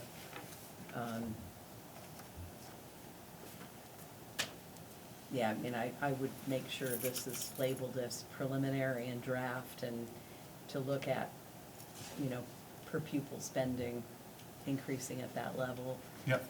Without the variable of, the impact of actually utilized pupils is Well, a tough nut. I mean, we've all been, as we've been pulling this together, and I do want to say, on behalf of Gary and Amity, a lot of hours have gone into this, and we've had a lot of meetings with our administrators. That said, the administrators have not yet necessarily seen where we are, right? Because, again, not too far before the meeting started, Gary and Amity were pulling this stuff together. Again, we had an indication that we were going to be up, obviously, and putting it together, but, we're concerned. That said, we also have a legal obligation to ensure that our kids are, as they progress through our system, right, and meeting our ends, and so, those class sizes particularly are of importance. One thing that I would like to just point out on this budget worksheet is just above the state education fund, you'll see the $500,000 number for the prior year deficit. So according to state law, you do not add your deficit payment in as in a budget, but you do have to add it to your draw from the ed fund, because it's already a committed deficit that you have to repay. So this is how it has to show on this budget worksheet. So it's a new line that we've not had. And I thought it would be important to point that out. That number is not solidified yet either. That is another thing that we're waiting for, and hope by Tuesday we'll have the solid number. And we hope it will be lower. The number has come down It from has. initially report, again, as we've continued to Yes. get. We knew we had audited. some audit adjustment entries, we had some revenue that did come in to help bring down what we hadn't had at the time of report to you. So there definitely is a reduction in the number from initial reporting, but I needed to point out how it shows on our budget worksheet and how it will affect our tax rate. Could we make sure we footnote that one and the The way? 500? Yeah. Yeah, I mean, Sure. that's one you're highlighting. Put a number beside it, Yeah. yep. Thank you, And Amy, for pointing that out. The simple explanation is that it's not included in the 9.48%, but it is included in Tax the rate. tax The rate tax rate, right. calculation percentage. Thank you both. Yeah, oh yes, Jerry, sorry, Jerry had a Just question. for clarity, the equalized pupils contains your tuition students, correct? No, No. No. it does not. Tuition students come to us, they are sending schools, sending schools, Georgia and the islands, Islamont, North Hero, South, Alberg, Grand Isle, they all pay a tuition, right? And so they cannot be counted both in what they pay for tuition and equalized. So And they're- tuition is in the other local revenue line. Yeah. So, Right, I know, but the question was whether they were in the equalized pupil line. that's right. And there. You're right, Jerry. So no, the 25-40-12 is what we have, what we're currently reporting current year. And so we did not make any guesstimation around what that number would be. We've kept it constant because we don't have any other information to go from. So I Can guess we then the include question that in- becomes on page 8 where the anticipated enrollment, that's 2566, that includes tuition students. Okay, so don't get confused, however, by actual seated students and tuition total number and equalized. Because remember, equalized brings in Oh, weighted. right. Weighted, That's so equalized a high school pupils, student is 1.26, middle Right. is 1, pre-K is 0.46, so it's all that equalizes all those factors in there. So the ed spending per equalized pupils does not include tuition students. Ed, Ed spending Spending per per equalized equalized pupils does pupils not does not include include tuition students. Correct. But your total body count Has includes to. tuition students. that's right, because the ed spending is the net, again, the equalized divided by the net, right? And what, that gives you the net spending per equalized pupil. That's important because that drives the tax rate in South Burlington. Yep. So you really are, well, you're dependent upon the state to set the tuition rate for the external students. That's right, but remember, the revenue comes in here, right? So here's the revenue at 11,230.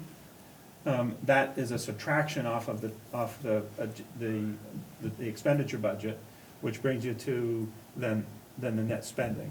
So there is a subtraction. You have to subtract out the tuition in order to get at your actual tax rate, right? So you're Does- bringing revenue in. Does the other revenue line include the addition to the tuition students that was forecast previously? Does the other revenue, help me out with that one.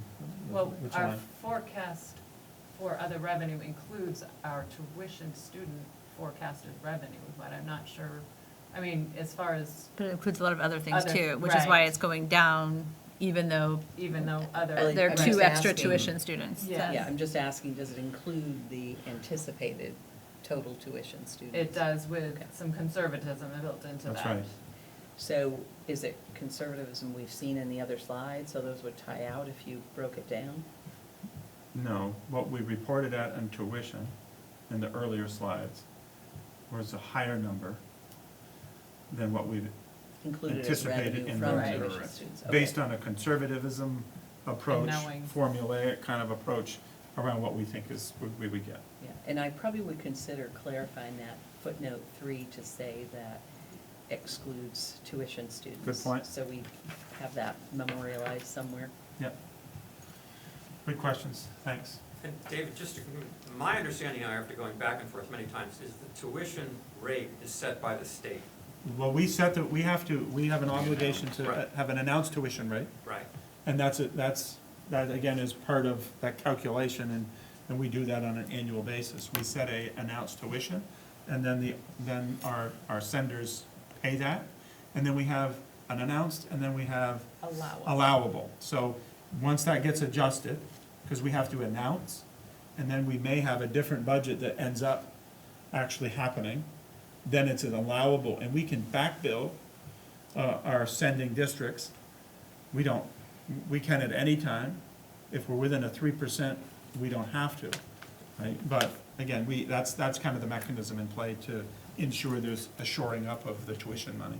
The, See, what confused me was on the state website, it says if a sending community sends their students to 3 different schools, their tax rate becomes an average summary of those 3 tax rates. How they'd have to do it probably, How right? they have to do it in their community, Yeah. and I could not juxtapose Gotcha. how you were doing it versus how Fair, they were yeah. doing it. Thank But you, they Jim. average it to get their tax rate Yep. based upon the different districts setting different levels of tuition. Yeah. And Now I understand. the state Thanks. does set the allowable rate Right. after they receive all our data from that I prior understand. fiscal year, so. And the state determines the formula that we calculate our announced tuition rate. Right. Perfect. So this sheet, again, because of all of the moving parts, again, trying to inform the board, help that this was helpful. Again, first out of the gate is 3.4 results in salaries that we proposed that will be for the staff. Also, it has contingency money and the money for the new staff that we've incurred. So that's 3.4. The increase in the healthcare, again, Act 11, equals 2% of that. All other employee benefits, dental, life, those types of things, there's increases there, obviously, 0.21%. Stewardship plan, again, as Gary's gone over, again, for all of our schools is 0.82 of that. The repayment to the line of credit is 0.68. Program contingency, we do have a program contingency in there of 100,000, obviously equals 0.19. Remaining expenses, again, these are things in purchase services, tuition, custodials, supplies, those types of things are up 2.1. Total, again, is what was referred to earlier at 9.48%.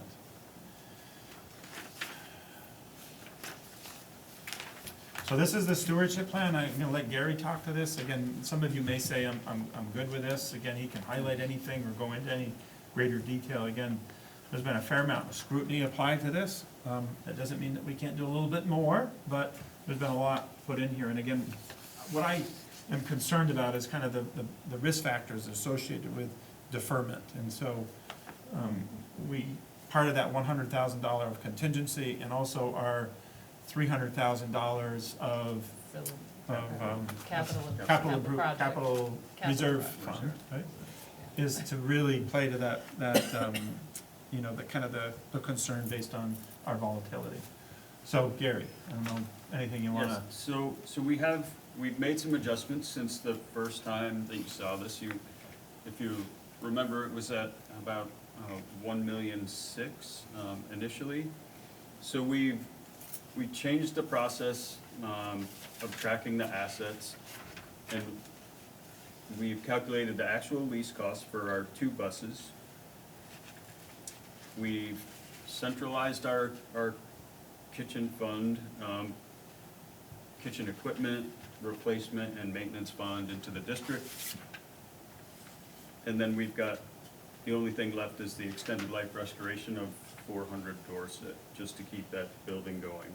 So the district is at 73,684. Main drivers of the reduction is that we are going to delay the replacement of our snow removing loader.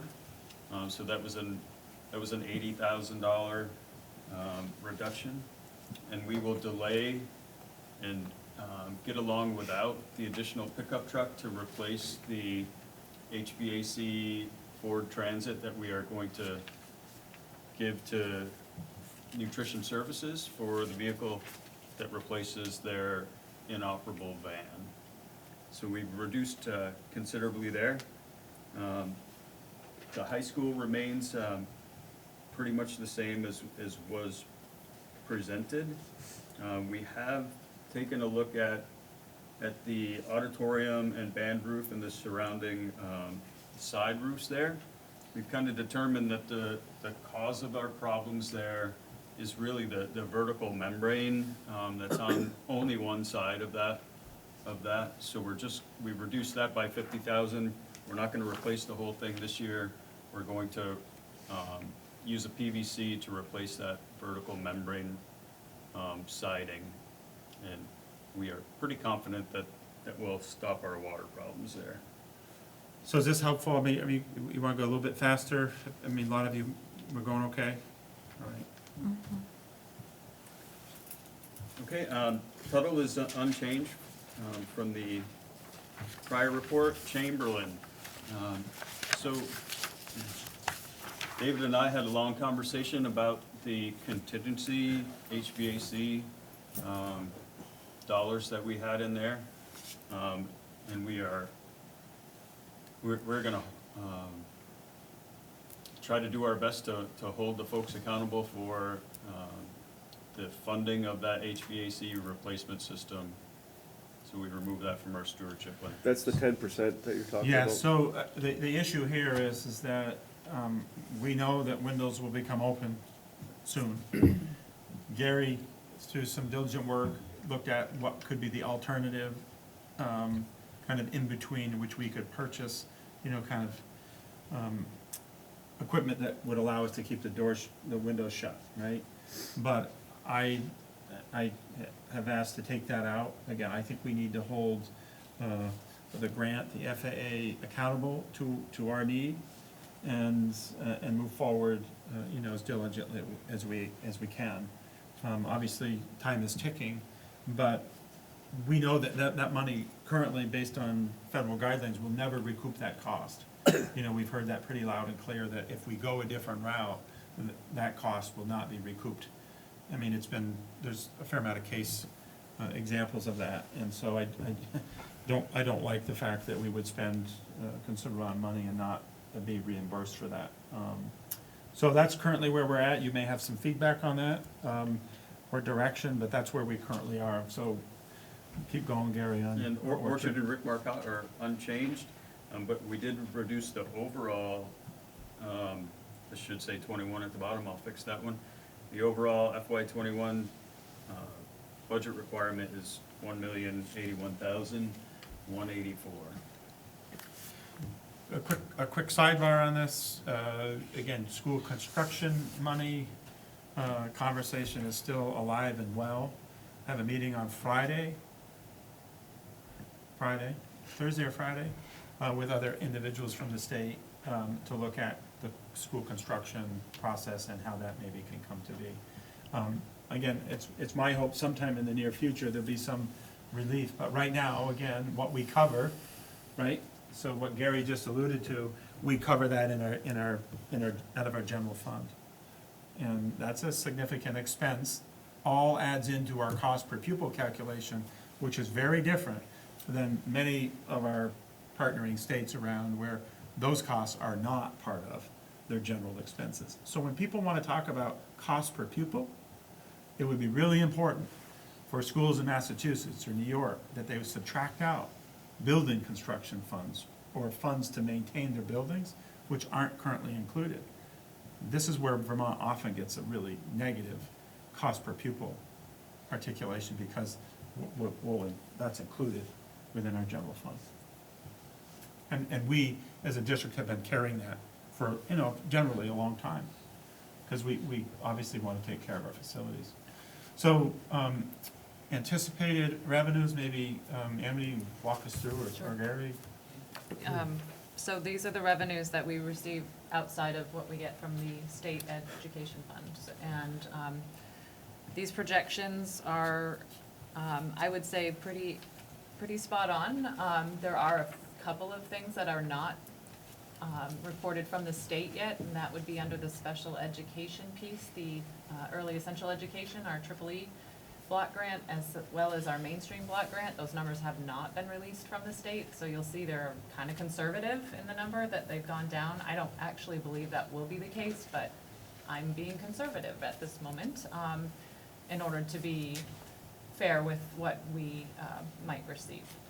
Up above, I kind of skipped over some of those numbers. The interest income is up quite a bit. We have, switched banking companies. So we are now with TD Bank, and they are paying significant returns on our investment, rather than where we were at with community. Hence the reason we went out to bid, and we did this, the city is our treasurer, so together we had switched banks, and we've gone out and done the RFP process, and picked this bank.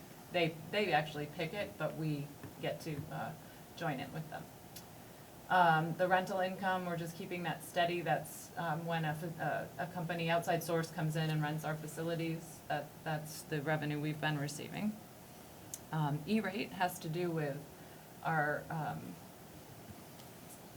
I don't exactly know how E-rate is calculated. We have phone, it's to do with our phone and our internet and access and the savings that as a school district we get revenue for, I think, basically like a return of taxes in some form or another, and so that's. It's an optional program. Right. And in many districts, one I came from a long time ago, we did not take into account that.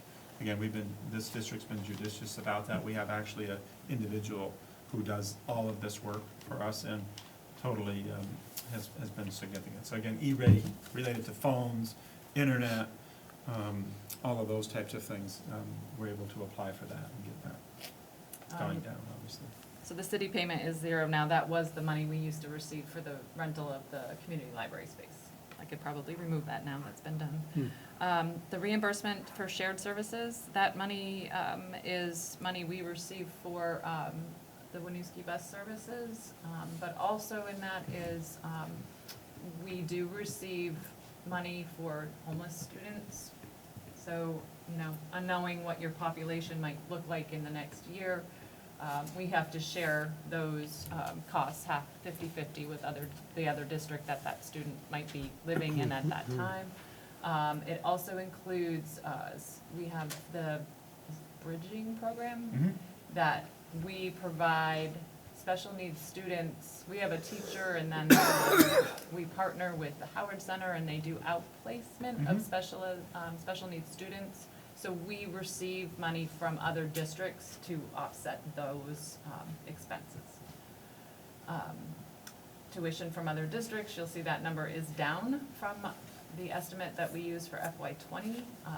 We have done a very conservative job, maybe a little too conservative, but we are wanting to not, you know, just, we need to be more thoughtful about how we found tuition. You don't get 100% of every student that you have on your list at 100% of the billable cost, because they are attending the vocational centers, so they may take 1 or 2 classes at the high school. There are times when they leave our district at their first semester, or they may switch to the tech center halfway through, things that are unknown to us that we just need to be conservative and. I mean, I think it's important to know that that isn't just a plunked-in number. I mean, No. there's some I have math associated with it based on, again, we received some feedback from you board members when we reported kind of our revenue situation. So, again, that's been taken into account. I'm certainly we're happy to share with you kind of how we arrived at that number. And the special education tuition, again, that's kind of a volatile number. That 100,000 has been kind of very typical. So we're a little conservative in that number, and I actually am kind of glad because we just found that we had a student that has been attending that we received about a $20,000 income that is now homeless, and we aren't receiving those funds, and then I believe he's moving out of our district now. So, you know, those are the kinds of things you cannot anticipate, so it's good to be on the conservative side. And miscellaneous revenue just includes laptop replace, you know, if a student loses a laptop, just those kinds of miscellaneous revenues. The special ed, again, I spoke about the EEE and the mainstream block grant numbers have not come in yet, so these are very conservative estimates. The extraordinary reimbursement and the special ed expense reimbursement and the care and custody, those numbers are all being driven from our service plan that we commit or submit to the state, which is a budget of our special ed expenses. So these numbers should be fairly spot on as long as we don't, you know, if we receive more students that we have to serve, we'll receive more reimbursement for them, but these are based on our current estimate of budget. Yeah, and this is work that Joanne Godak, along with her special educators across the district, provide that to submit in the service plan. And Amity has actually always been involved specifically with Joanne, actually, in that service plan execution. And then we receive money from the state for our driver's ed students. We do see a decline in that revenue, and I think the reason is there's a lot of students taking private driver's ed classes now, way more so than in the past. And the transportation number that you see here is the amount that the state pays us. It's a reimbursement, basically, of a little over 50% for our transportation to and from school. And the vocational transportation and fuel tax refunds, those are also, the fuel tax refund is if we travel out of state and pay a tax, they reimburse us for that. And the vocational transportation is also a reimbursement based on how many students we are transporting to the vocational programs. And the under other state funds, we have historically received some money for our big picture program, and that's what that revenue is. And then we do not have a carryover to budget for 2021. So our total general fund local revenue is 9.5 million, almost 9.6, which is down just over $50,000 from FY '20.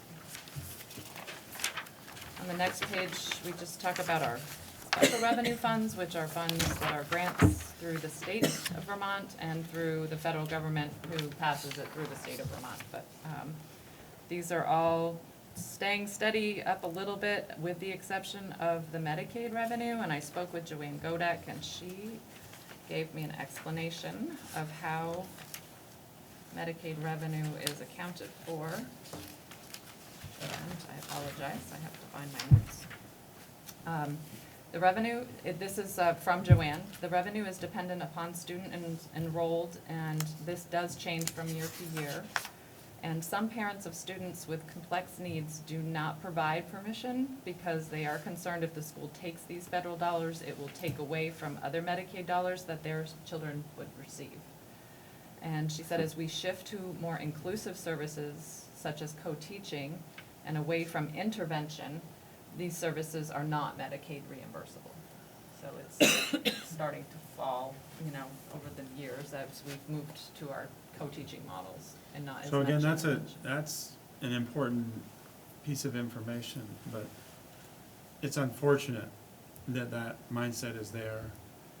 Individuals, as Joanne said in that statement that Amity read, who have services that are being provided at home, worry that if they sign on to and inform us of their situation, that they're worried that they jeopardize.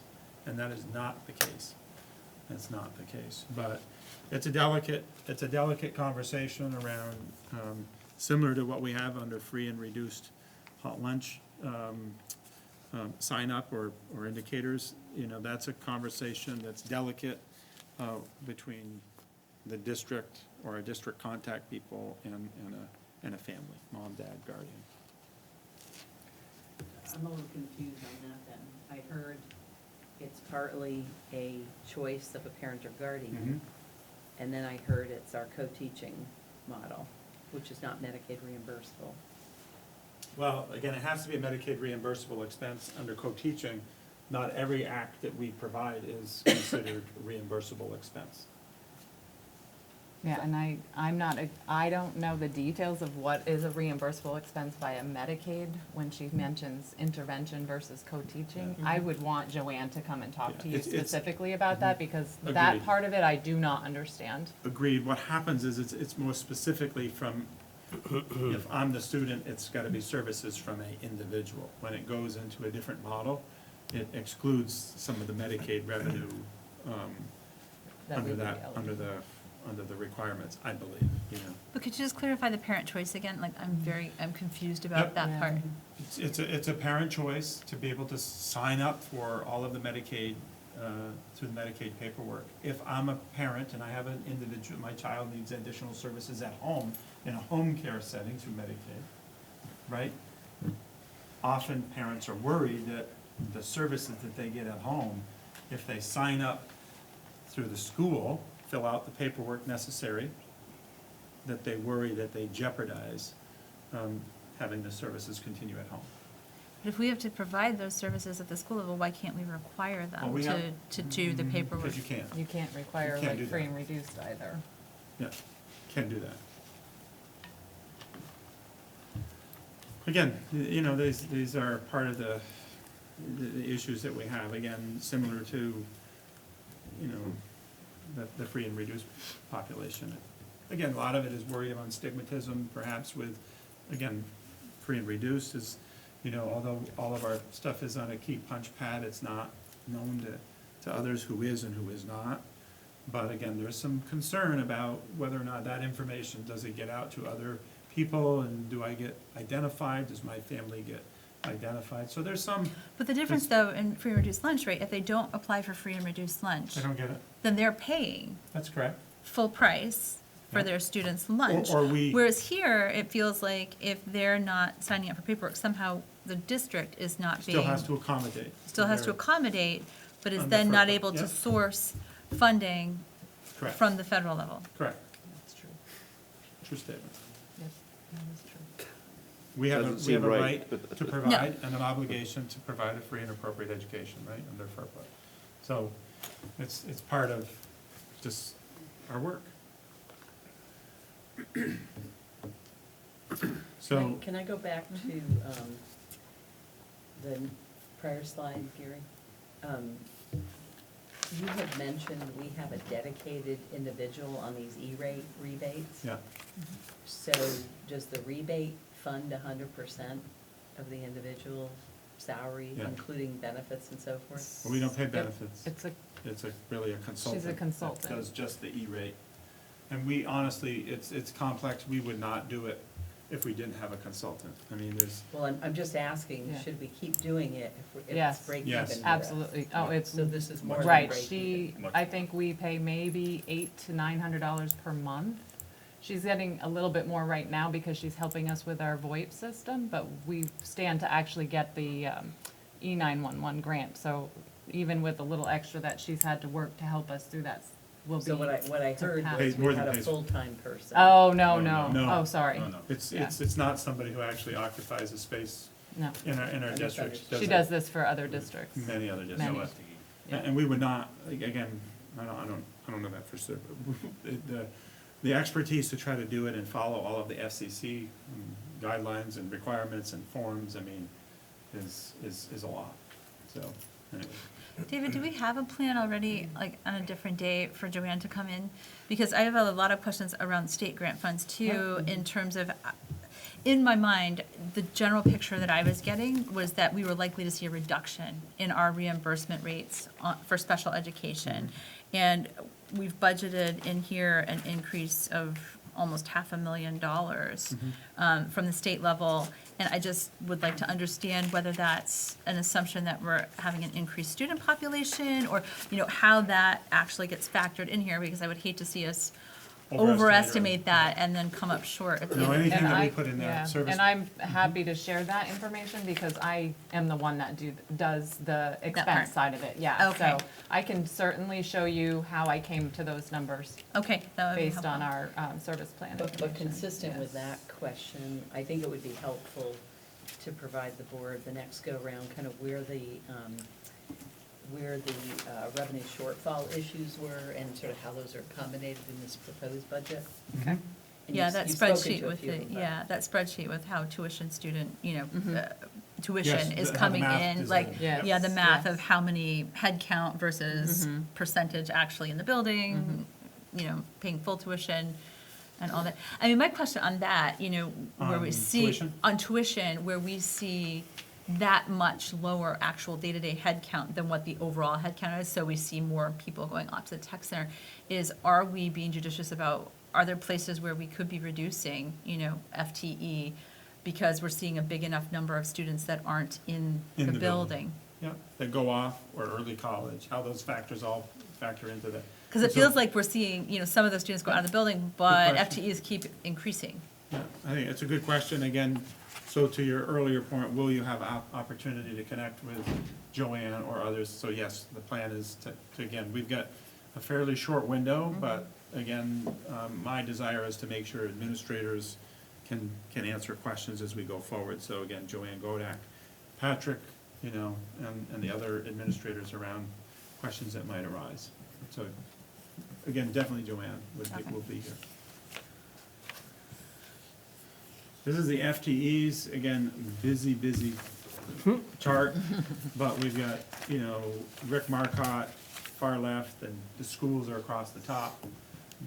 Elementary summary, it breaks down what the positions are, along the left column, teachers, support staff, and leadership, and you get a total FTE from FY '20 to actual to proposed. And so you can see on the bottom right, what's kind of been occurring in that regard.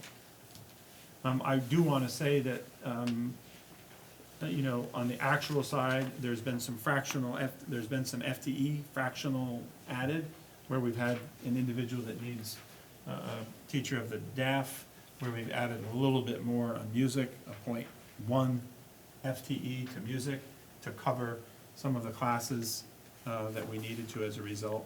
Those have also been, I've made some decisions to include them in this current actual budget, 20. So that's where we are. That's, again, we're looking at elementary. You've got elementary summary bottom. Next slide rolls in the middle and the high school, and then similarly. So that, you had 5.6 in terms of proposed FTEs? Right, but it does not include 2 contingent teachers, Right. right? Because I haven't plunked them anywhere, so I'm gonna be, So that- We have money, but no. money but no that's still people. the 5.6, isn't it? No. Wasn't there was, If we added the contingent into the matrix, it Mhm. would go to 7. They're only counted in money currently in the budget. Because I didn't put them anywhere here. I didn't put any elementary, I put the Rick Marcotte, the Chamberlain, well, you had, but I didn't put And any then there more. were 2 floating contingency teachers. Floating Right. contingents, but they're not. They're not. They're not in the I don't have FTEs, but count. they're They're in the money. Right, we may Yes. not have to That's put right. the FTEs. So I'm just trying to be, I'm, And that's, I always find that confusing. We've had this Consistent. conversation in Yeah. well, previous what we could budgets. do, It would be helpful to me to have a contingency line in We could here put- that would say, here yeah. are the floating contingencies, so that we And can we could see put- what's included in here. at Rick Marcotte off to the right, 1 contingent included. so are you saying from a budget standpoint, there's up to 7.6 FTEs in the budget? yep. Yes, correct. So, So 1 at Chamberlain, 1 at Marcotte, 1.6 at the high school. Yep. That's 3.6. Then Campus two- security. 2 security, 2 security, Yeah. okay, it wasn't 2 teachers. And then there would be Yeah. 2 contingent. Okay, so contingent. that's 7.6. And then you said you've added some fractional positions, but included them. So They're- where are you accounting for the sum of the fractional positions that have shown up? well, they're in actual? here, they're here. However, from here to here, I believe there's some additional, well, maybe, is that right, actually? Yeah, so 4.91 was added. Some of this was some security after the fact of budget? No? No, that was the No? teacher of the deaf Yep, and an LPN at the middle school for specific special needs student. yeah, There's a position In my at office, the HR reception. superintendent Yeah. receptionist. The data analyst position was added. Correct. And then we did have the Some fractional fractional- 0.1 art, 0.1 PE, 0.1 music at Chamberlain, but 0.1 art moved from middle school to Chamberlain. So it really wasn't an add to staff, it was a reallocation there. And then the district had a 0.1 adaptive PE that they did not use, and they put at Chamberlain at that 0.1 to move that. So that wasn't another add to staff, it was just a reallocation again of an FTE, of a partial FTE. And then at the high school, they did not hire the 0.1 retirement of Bill Minor, the driver's Driver ed. ed. So that is a savings of 0.1. And Orchard School did add a 0.2 guidance counselor. So if there's a net add in there somewhere over the adopted 20. Yes, correct. And if you are including those in the run rate, I would like to know what the net FTE impact is on that 7.6 of those fractional positions that were actual versus adopted.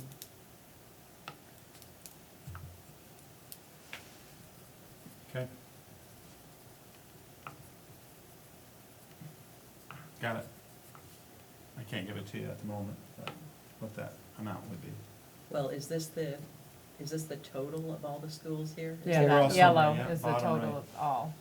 So It's hard to read. adopted versus actual is about 4.2, 4.2 Right. additional So- bodies. Yeah. That And then, excludes the 5.2. does it exclude the 5.6 or excludes the 2 contingency? No, it excludes the 5.6. So they are not actually in the actual figures because they're not hired yet. So that's what you'll see in proposed that's where the 5.6 is added to that. Okay, so the 4.2 Yeah. gets added to Now. the 7.6. No, What does Yeah. the 4.2 get added to? it's in the actual right now, Yeah, here, right? yep. And then they're carried forward into the proposed, and then we added the 5.6 to come to 8.8. So there's some, if I look at 20, adopted versus actual 20, there's 4.2 FTEs in there. Yes. Over the adopted. Yep. So one of my first questions is that in violation of policy? No. I don't think so, but you can, again, part of my obligation is to ensure that I'm supporting the needs of the students, so again, Well, The but also, fractional. more than a half an FTE cumulatively or in part is not supposed to. we can look. Get specific to. But that baseline number, you're rolling it forward, you're saying all those are gonna stay, plus adding The difference between the here and here. 5.6. Well, it looks like you're adding another 4.6 on top of those ones that you're adding into the run rate. So somewhere, Those are you not have to be final. shifting Well, fractions but I don't, into, I think that part of the confusion here is we've got contingent teachers that are not included in the head count here, right? oh, right, so there Because we would got be, contingent teachers, one of which we had this year, we had a contingent teacher at Rick Marcotte, which we did not fill, Correct. right? We did not fill, and now I'm talking about 2 additional contingent teachers. So we have some things in here, again, this is people seated, we also have some positions that we, again, we haven't filled, right, in the past years, there's certain positions we haven't filled, or fractional positions that we haven't filled. so can I just ask then, so this 499.51, if we add on the 2 additional floating contingent teachers, are we then at the total full potential head count? Or are there still some fractions floating around and things in there? If you added the 2, Because you've already got the Yep, Rick that's Marcotte correct. one Should be and the, correct. Yeah. okay. Yeah. so that's an exposure to Right. what the budget could possibly be on And head FTE count. count. I believe you're So, right. so I mean, just to, the way I'm looking at You it, got it. it's approximately 11 FTEs over the adopted FY '20. Yep, Yeah. that's right. And what you have going on is, we've got enrollment increases that are But perpetuated. staffing is outpacing enrollment, and this is the issue we had in a prior year, where there's this growth of fractional shares during a Well- year, and you end up with Yep. an inflated number when you come to Well, when you bring in, budget. again, Elizabeth, when you bring in certain students, that you have an obligation, whether they're, you need an LPN for a highly sensitive medically fragile student, or students, right? You gotta add a staff, right? When you bring in, additional needs for certain, based on enrollment, you gotta respond to that. So, you're right. I would say that not every case we should be able to absorb in the elementary school. Sometimes we can absorb in a grade 2 or 3, but when you go to 5 or 6, then you're into a situation where you need to add some staff. When you add a classroom, you also gotta then look at how you're gonna support the art, the music, the physical education, the guidance, all of those areas kind of have a significant creep. Now, what I'm gonna tell you is, our equalized pupil draw, right, should be consistent with helping to respond to the pacing of your staff, right? So, I think also again, the volatility of our population, the needs that they have. Again, I'm wanting to just, that LPNs in general, when you add them, or individuals that would work with our children that are visually impaired, right? Or deaf, we add those positions, right? So, and part of that's some of what you see, given the population of students that we serve. So, again, I'm not disagreeing. We've got increasing staffing, we've got increasing enrollment.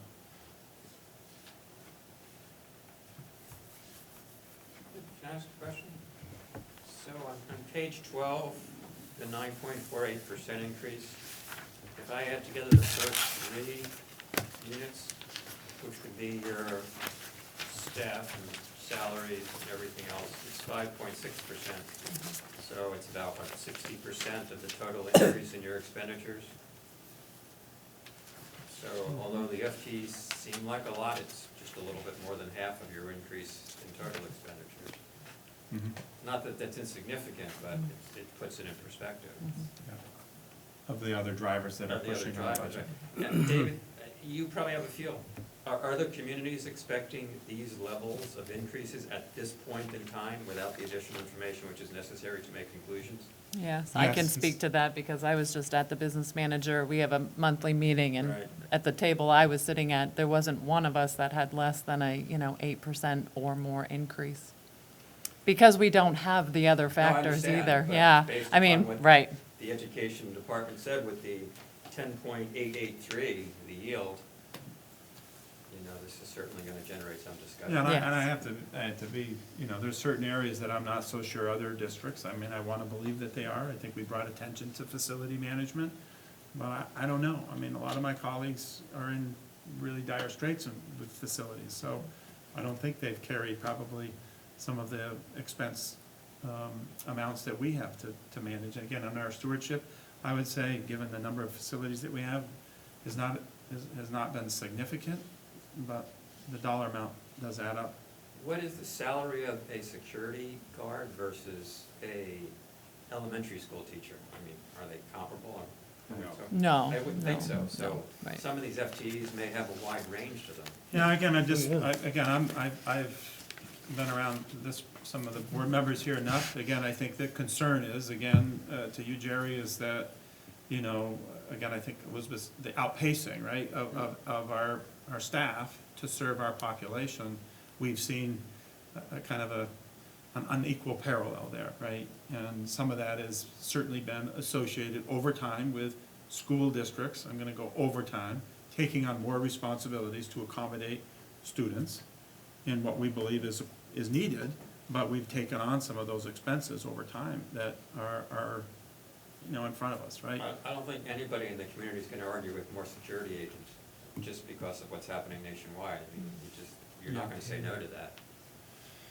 Yeah, I mean, it's not without, I mean, we believe it's needed, we need to have our staff and our students and families feel good about it. But at the same time, we also are trying to be cognizant of the fact that when we have somebody there, what is that telling our kids within the building? What is, what I mean? So there's a fine balance. And we've got some staff really advocating to make sure that we appropriately integrate our people exercising safety to be really sensitive to that, So do you have any policy on backpacks and stuff? Do we have any system for evaluating whether a student is bringing something in which they shouldn't be? No, but we have procedures in place by which, if we have suspicion, we can appropriately, check those things. And again, then part of this is about relationship development around, again, I was with Patrick today and, just where his office is, he kind of paused and said, hey, so-and-so I haven't seen smile a lot these days, And so that was a quick note to, again, a staff member to say, hey, can we connect with him or her, So those are the things that are most important, and not get into the, again, once we know those attitudes. Well, I think on that particular one, I think the bigger issue is really the equity between facilities of having a presence at Exactly. 2 of our buildings versus all 5, and having an individual to develop relationships and That's right. get to know the kids and their families and guardians And- and so forth. But And right now, what Gary has done, on my request is he's had his staff, right? We've got 4? Yeah, 4. One lead and 3. Yeah, and so we have 4 that are going between 5 buildings, of which the high school is a big part of kind of the in and out all the time. So he has spread staff around kind of a rotational basis. He's staffed people there at times when there's larger activity going on or expected larger activity to try to do a good job there. And so this is, again, trying to respond to that. Again, big part of learning is feeling comfortable and safe in your learning environment, whether you're a teacher, staff, but most importantly, a student. Can I ask a quick question while we're on that? So Sure. the whole idea of school environment, we didn't really talk about it at the board level, but as parents, we got a note about not walking kids back to their classrooms. Was that a security decision? Because then there was another discussion, there was another note, a follow-up note, saying thanks for respecting that new rule, that implied that it was more about teachers not wanting parents in the classroom at the start of the day. And so it was a little bit confusing from a parent perspective of whether that was a security measure or whether that was just not wanting parents like coming in late and, disrupting the, circle time or whatever it is at the beginning of the day. It was just not clear. It's a delicate conversation, predicated security. We have some folks that are not permitted to be having the same level of access in and out of our building. They may not have the same access to their children. They may not, again, biological parents have the right for, educational records, but they may not have visitation. So we have a few of those situations that are in play in our schools. But at morning start time, we pretty much, students come in, doors are open, and adults are also coming in. So there's a need not to be having a full escort down into can also upset the student, or the student if they're seeing other people. So part of that is a little, concern around that. And also helping kids to make the appropriate transitions. We're sensitive to the pre-K population. There's been some additional sensitivity to allow that population to go down. There's been some sensitivity to have teachers come to the lobby area to help with that. So there's been a variety of factors there, but it's been a security concern that has arisen primarily. So we're a little behind. Yes, I know. Schedule, so. We need to move on. Shall we We're keep close to the moving on? end. Okay. We're at the end. We're at the end. So, again, this is out of the gate. It would be good to get a little bit of, again, I already kind of have had some dipstick here of response around next steps, things to come back with. It would be good to, any additional comments as we prep. Again, we're definitely gonna get CLA at some point.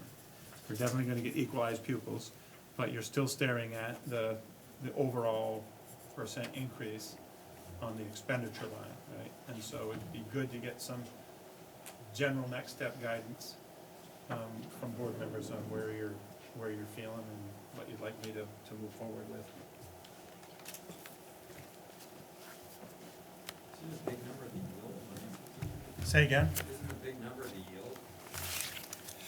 Well, that's a fairly good Part of it, factor, yeah. but the biggest Is equalized, Is our is the driver. equalized. No, I understand that, but if the yield does go up 5 or 6 cents, it's going to drive a lot of cost of education. And what they've told us, again, they lock that in based on the tax commissioner setting that.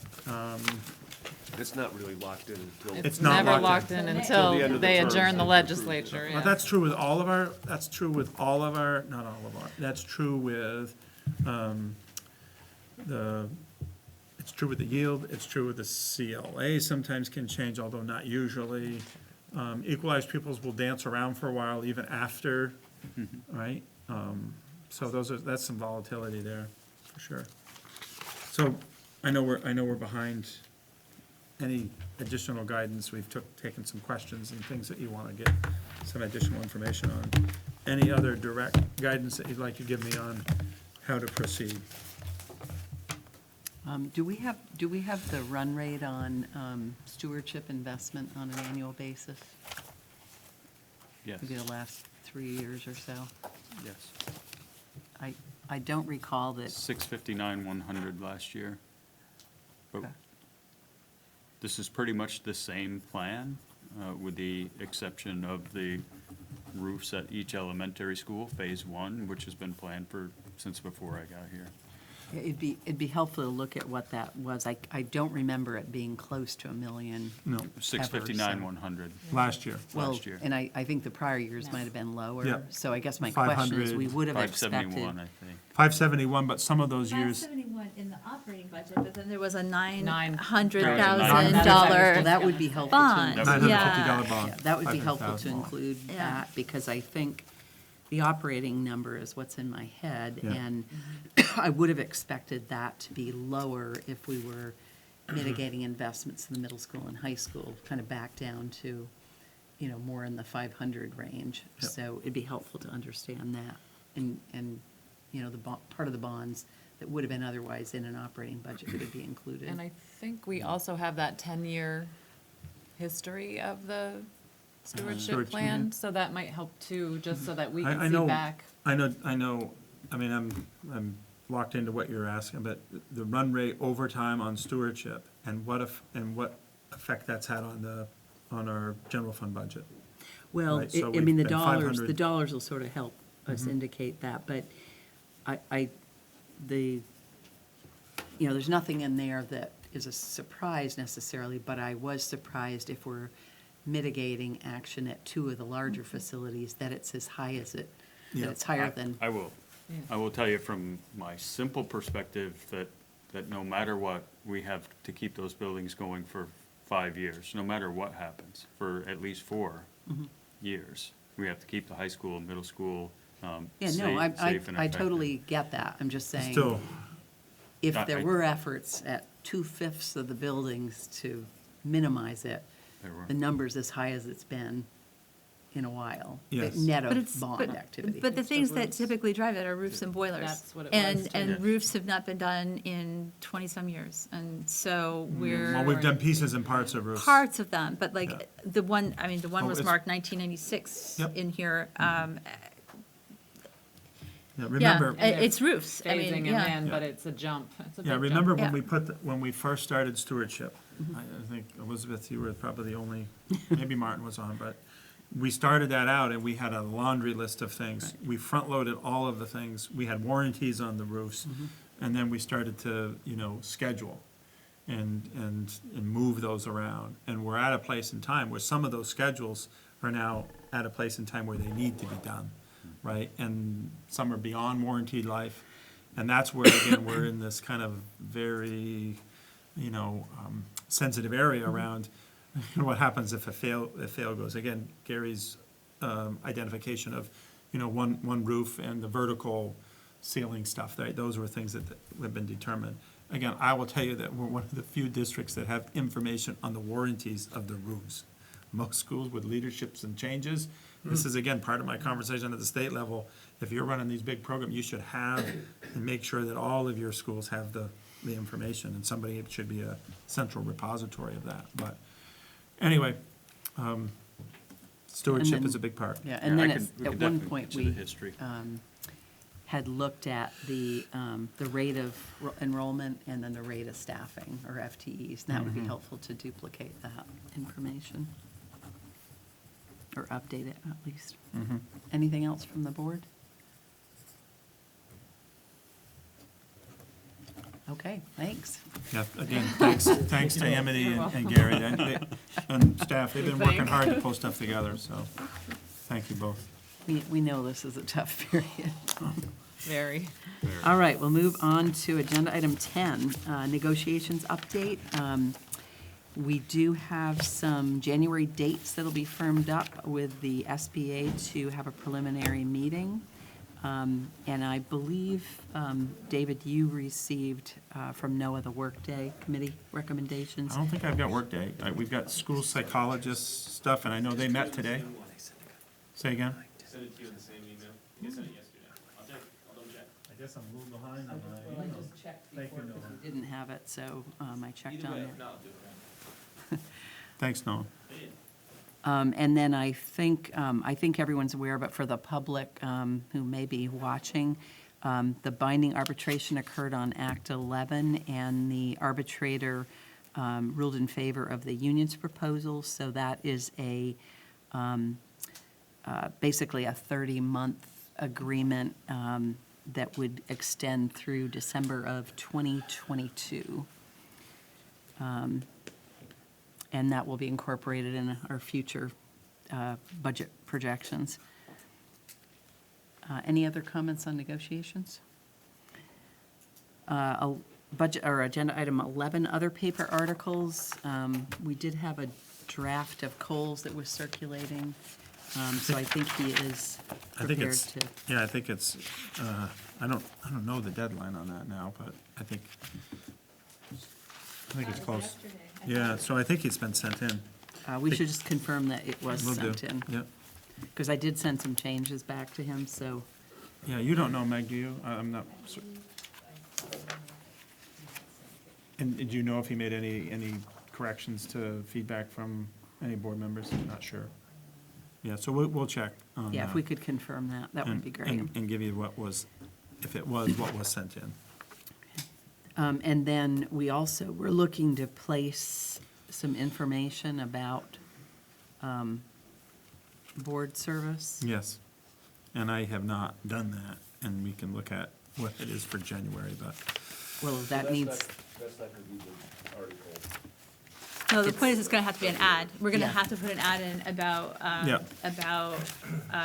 Deadlines for running for Yeah. school board, because I believe January 27th is the deadline for turning in petitions and Correct. actually getting on the ballot. Right. So I think the article is probably still helpful, but we need to have some information in before that so that people who do wanna run can run.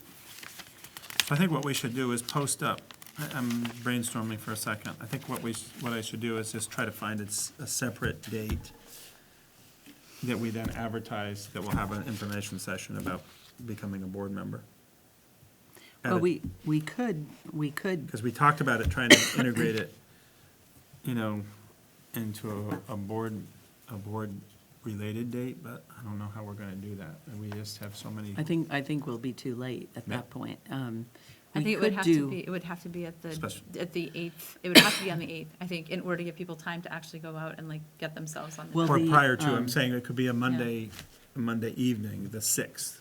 I'm not even, but just giving people an opportunity. What does it mean to be, and be able to give an overview about becoming a Well, board member? the ad itself could be in the form of like bullet points that you might highlight in an article, but there's also a VSBA conference that's being run that anyone could participate in that talks about board service.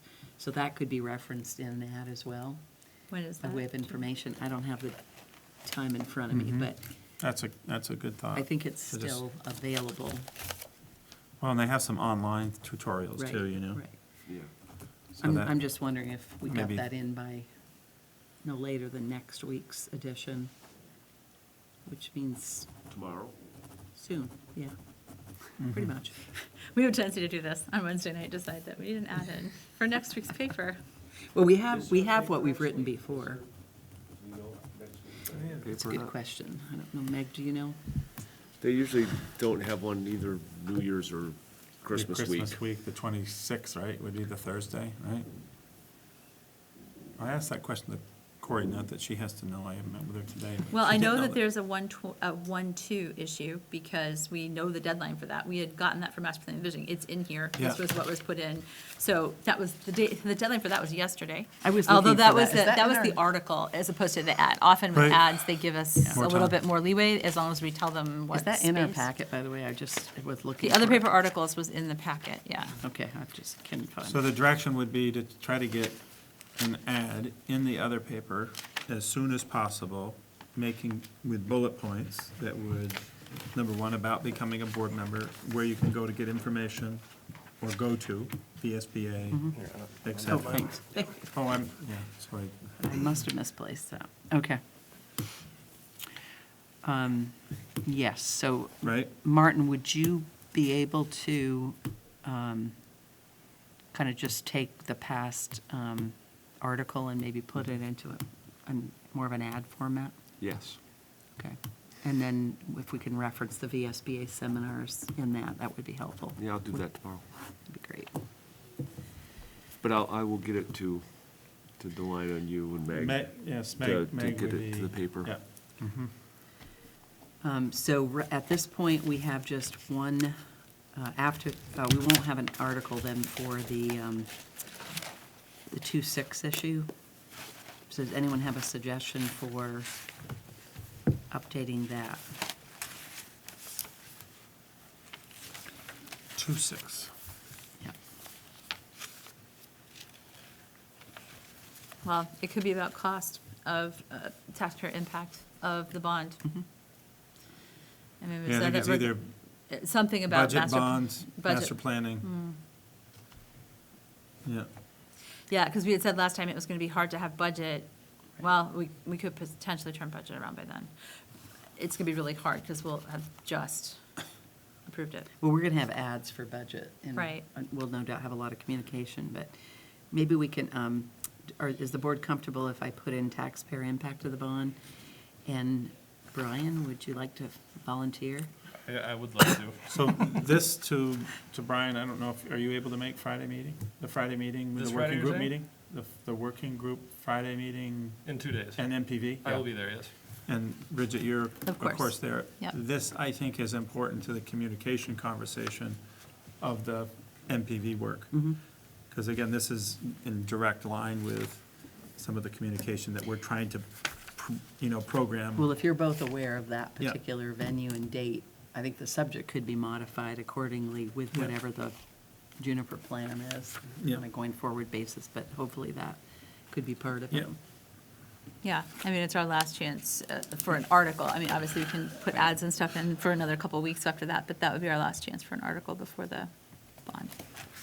And then, are we still comfortable with the SBAC results in the 3.5 issue? Okay. Any comments on what might be the next one in queue?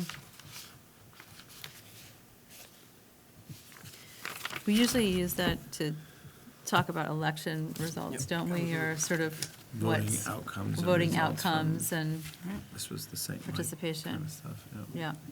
Okay. Put that in. We don't need to assign anybody yet. All right. Moving on to agenda item 12, setting the agenda for January 8th. You needed to add the, not like I'm trying to make my report longer, but the Jewel Yeah. questions that you had coming back, so. Okay. So I don't know if this is for the next meeting or not, but I think we really need to have a broader update regarding the noise issues at Chamberlain, given what we've been hearing from various folks. And what I mean is, at one time, we tasked the administration to track any impacts that we might be seeing with respect to the students as far as their health or learning, and we should probably get an update on that in some manner. Because, I mean, Yeah. there's a lot of, I don't know if it's misinformation, but the full information's not apparently out there, that we did the inside the school sound, and we're monitoring it, but I really think that we need to get out and. Well, and I think consistent with that, the resolution the board made quite a while ago now was a contingency plan Right. for Chamberlain. And we have been extremely patient, as you have, David, on waiting to hear about the grant. And I guess the fundamental question in my mind is, and we Gary's left, but, Yeah. we've made a decision to take out an interim solution Yeah. from a funding perspective. So I guess the question is, at what point do we have to consider executing a different contingency plan? Yeah. Right. And I guess I'd also want to understand what, if anything's being done with respect to scheduling recess. I know we've talked a little bit about trying to coordinate with the Air National Guard. Yeah. So I again, I think, consistent with keeping it on the agenda, I mean, I wrote some things that I obviously didn't voice, but I think, there's some additional data. Holly, obviously, I think would be important to come to the board. I think time of recess, current outcome. Let's also look at our old, remember, we did the assessment of our older data.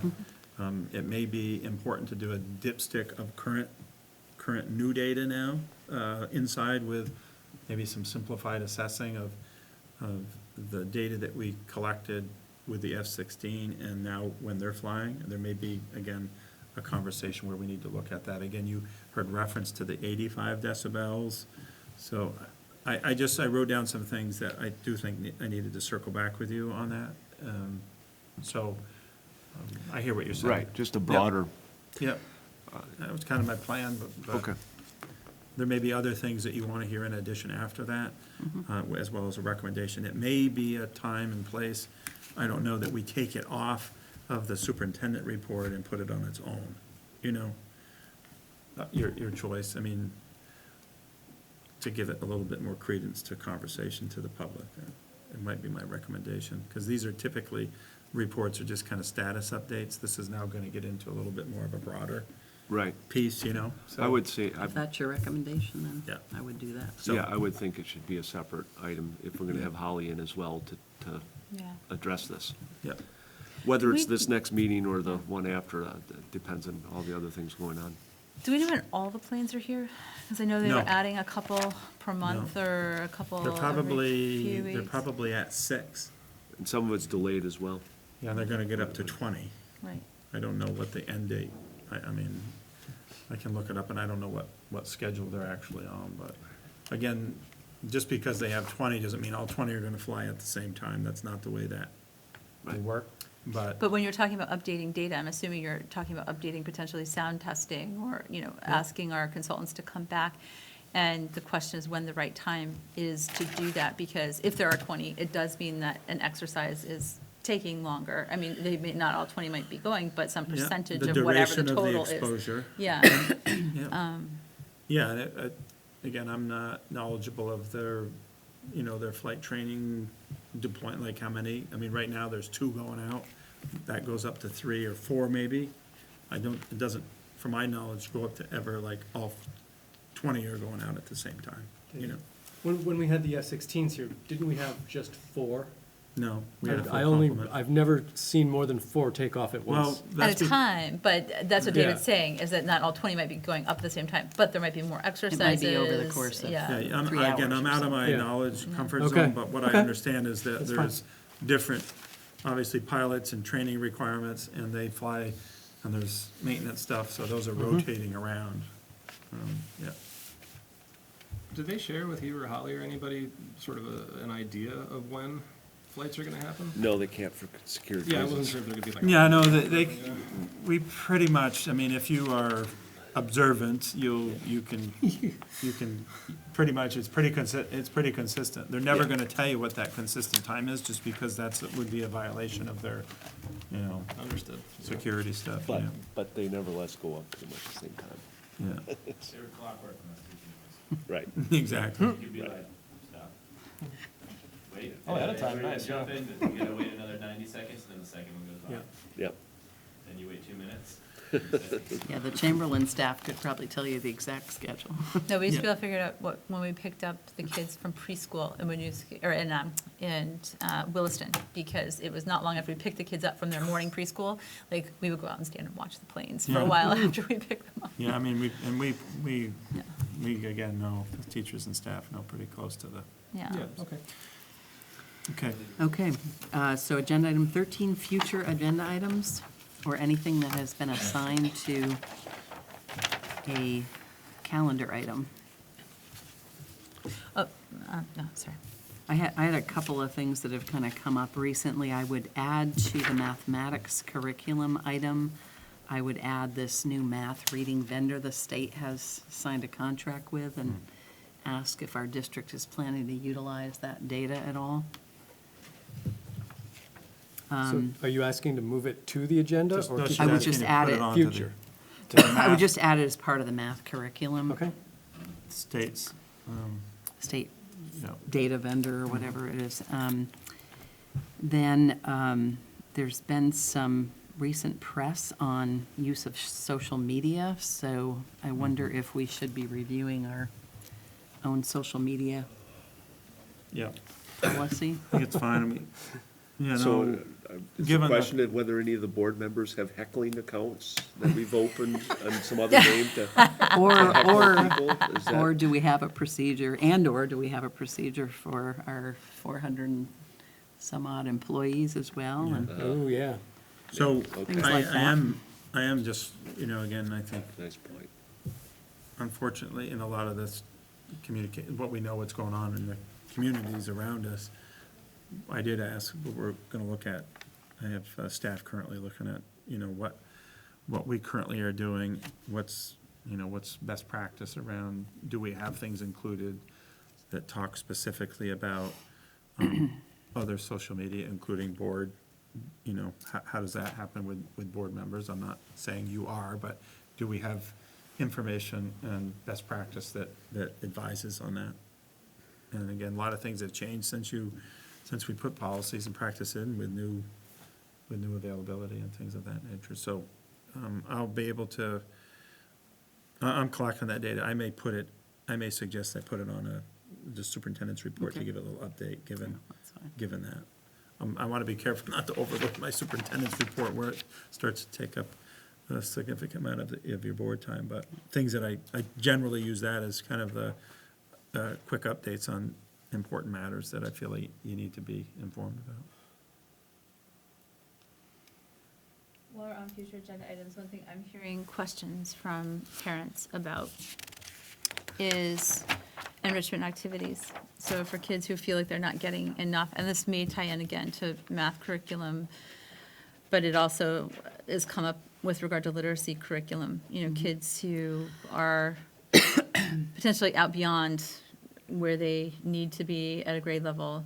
Right now, a lot of our enrichment activities are sort of, I've just sort of heard from a couple of different parents that, there's concern amongst a wider group. I only heard from a couple, but that there's concern amongst a wider group that a lot of those opportunities for extension type work are independent or are, not really teacher-led in any way or overseen. And so kids who are not at a stage where they can operate in that kind of environment. So younger kids, for example, who may not be ready to just sort of independently extended learning opportunities, are maybe not getting some of those opportunities that perhaps they would like to see their children getting. And so I guess it opens up a wider conversation about sort of those enrichment type activities. It was brought to my attention that Williston, for example, has an enrichment coordinator that sort of focuses specifically on those kinds of things.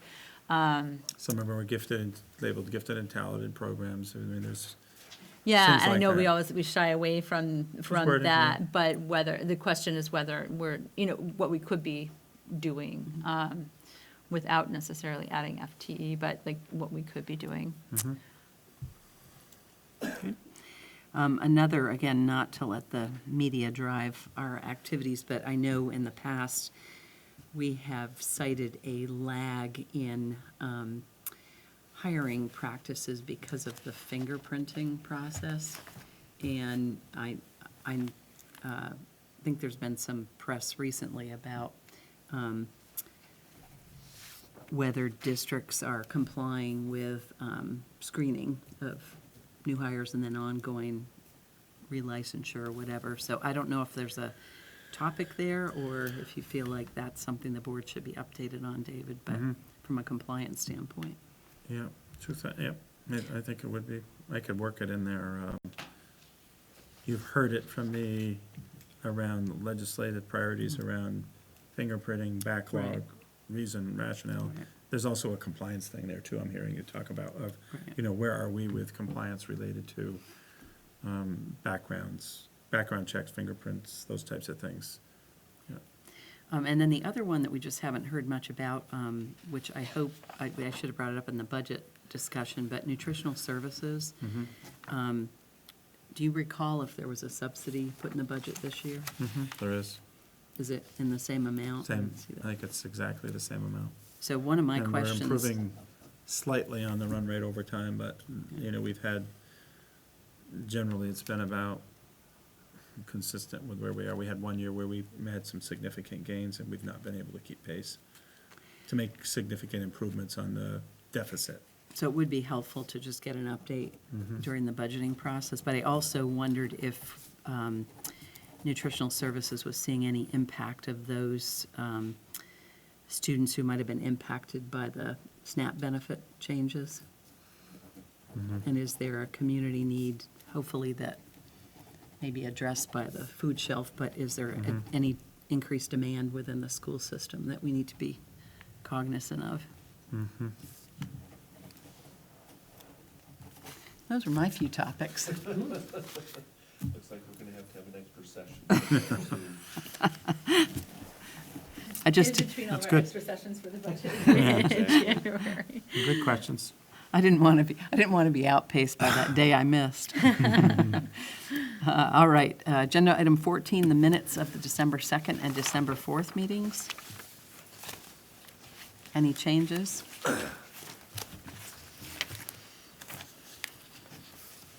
I didn't notice any. Seeing none, those are accepted. Consent agenda, Yeah, I mean, the two here, again, you've got a resignation, you've got a hire and a resignation. I don't know if you have any particular questions about Debbie, but I do want to just highlight Brent Kuhn, who's submitted in your, again, an administrator. He's been with us, this will conclude his 5th year, and he, again, is provided you with information that he's wanting to resign at the end of the year in June. And so, This is again, his 5th year? this will be his 5th year, concluding, yeah. Did you think it was less? Yeah. Yeah, me too. Well, I mean, just time flies. So anyway, I would be remiss not to, again, identify he, along with the others, Debbie too, but Brent's been here and has been at the Chamberlain community. And as you know, all of our teachers and staff are critical to our children. Certainly our principal is too. And I'm just wanting to call that out. When will we hear about a hiring process Yep. and all that? And are you expecting a board member to be Yes. part of that team? And when would that whole Yep. process start? So just worked on that today and put a timeline together. I'm proposing right now to meet with the staff on January 6th. So I will put this on kind of my update to the board about the principal hire process for Rick Marcotte.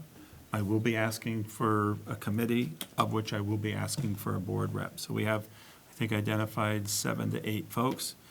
And it will be primarily done through the months of a little bit in January, February, and concluding kind of the tail end of the February timeframe. We'll go out and post, pending your approval tonight. We'll go out and post on Friday the position, giving it some attention during the holiday period for anyone who might be out there that would be interested, so that they can begin to process and think about making a change. The plan would be that we will have a committee, the committee process, we'll have some student involvement, some community involvement with like the 3 final candidates. There'll be an opportunity, for obviously all folks to be involved in that. And I'll map that out for you. Karen Dancher I met with today, we've mapped that out. I will be sending out a letter to the staff very soon so that they're informed. I did meet with them, actually, Bridget, I think you were actually in the room, but just letting them know that there will be a process and it will be unfolding right after the first of the year. Nothing has gone out yet to the parents, so that will be an important component of letting folks know and how they can stay involved in it. So, and how about our ability to comply with IEP plans and fill a FTE special educator we're mid-year? okay. We're okay. They're okay, okay. Yeah, Joanna Godek has assured me, and we've got a backfill here that can adequately respond to the departure here and a refill. Mhm. Okay. Moving on, agenda item 16, AP orders 22 and 23. Any questions? All right, seeing none, we have 2 AP order checks to Howard Center. Before we approve these, it would also be great in the budget to document some of the trends with some of our larger providers and vendors, for that matter. Those are in the amount of $122,669 and 51 cents and $83,915.87. Do I have a motion? I move that we approve the accounts payable order checks to Howard Center in the amounts that you just said. Second? Any further discussion? All in favor? Aye. Motion passes. Martin, would you do the honors? I move to adjourn. I second that. All in favor? Aye. We're adjourned.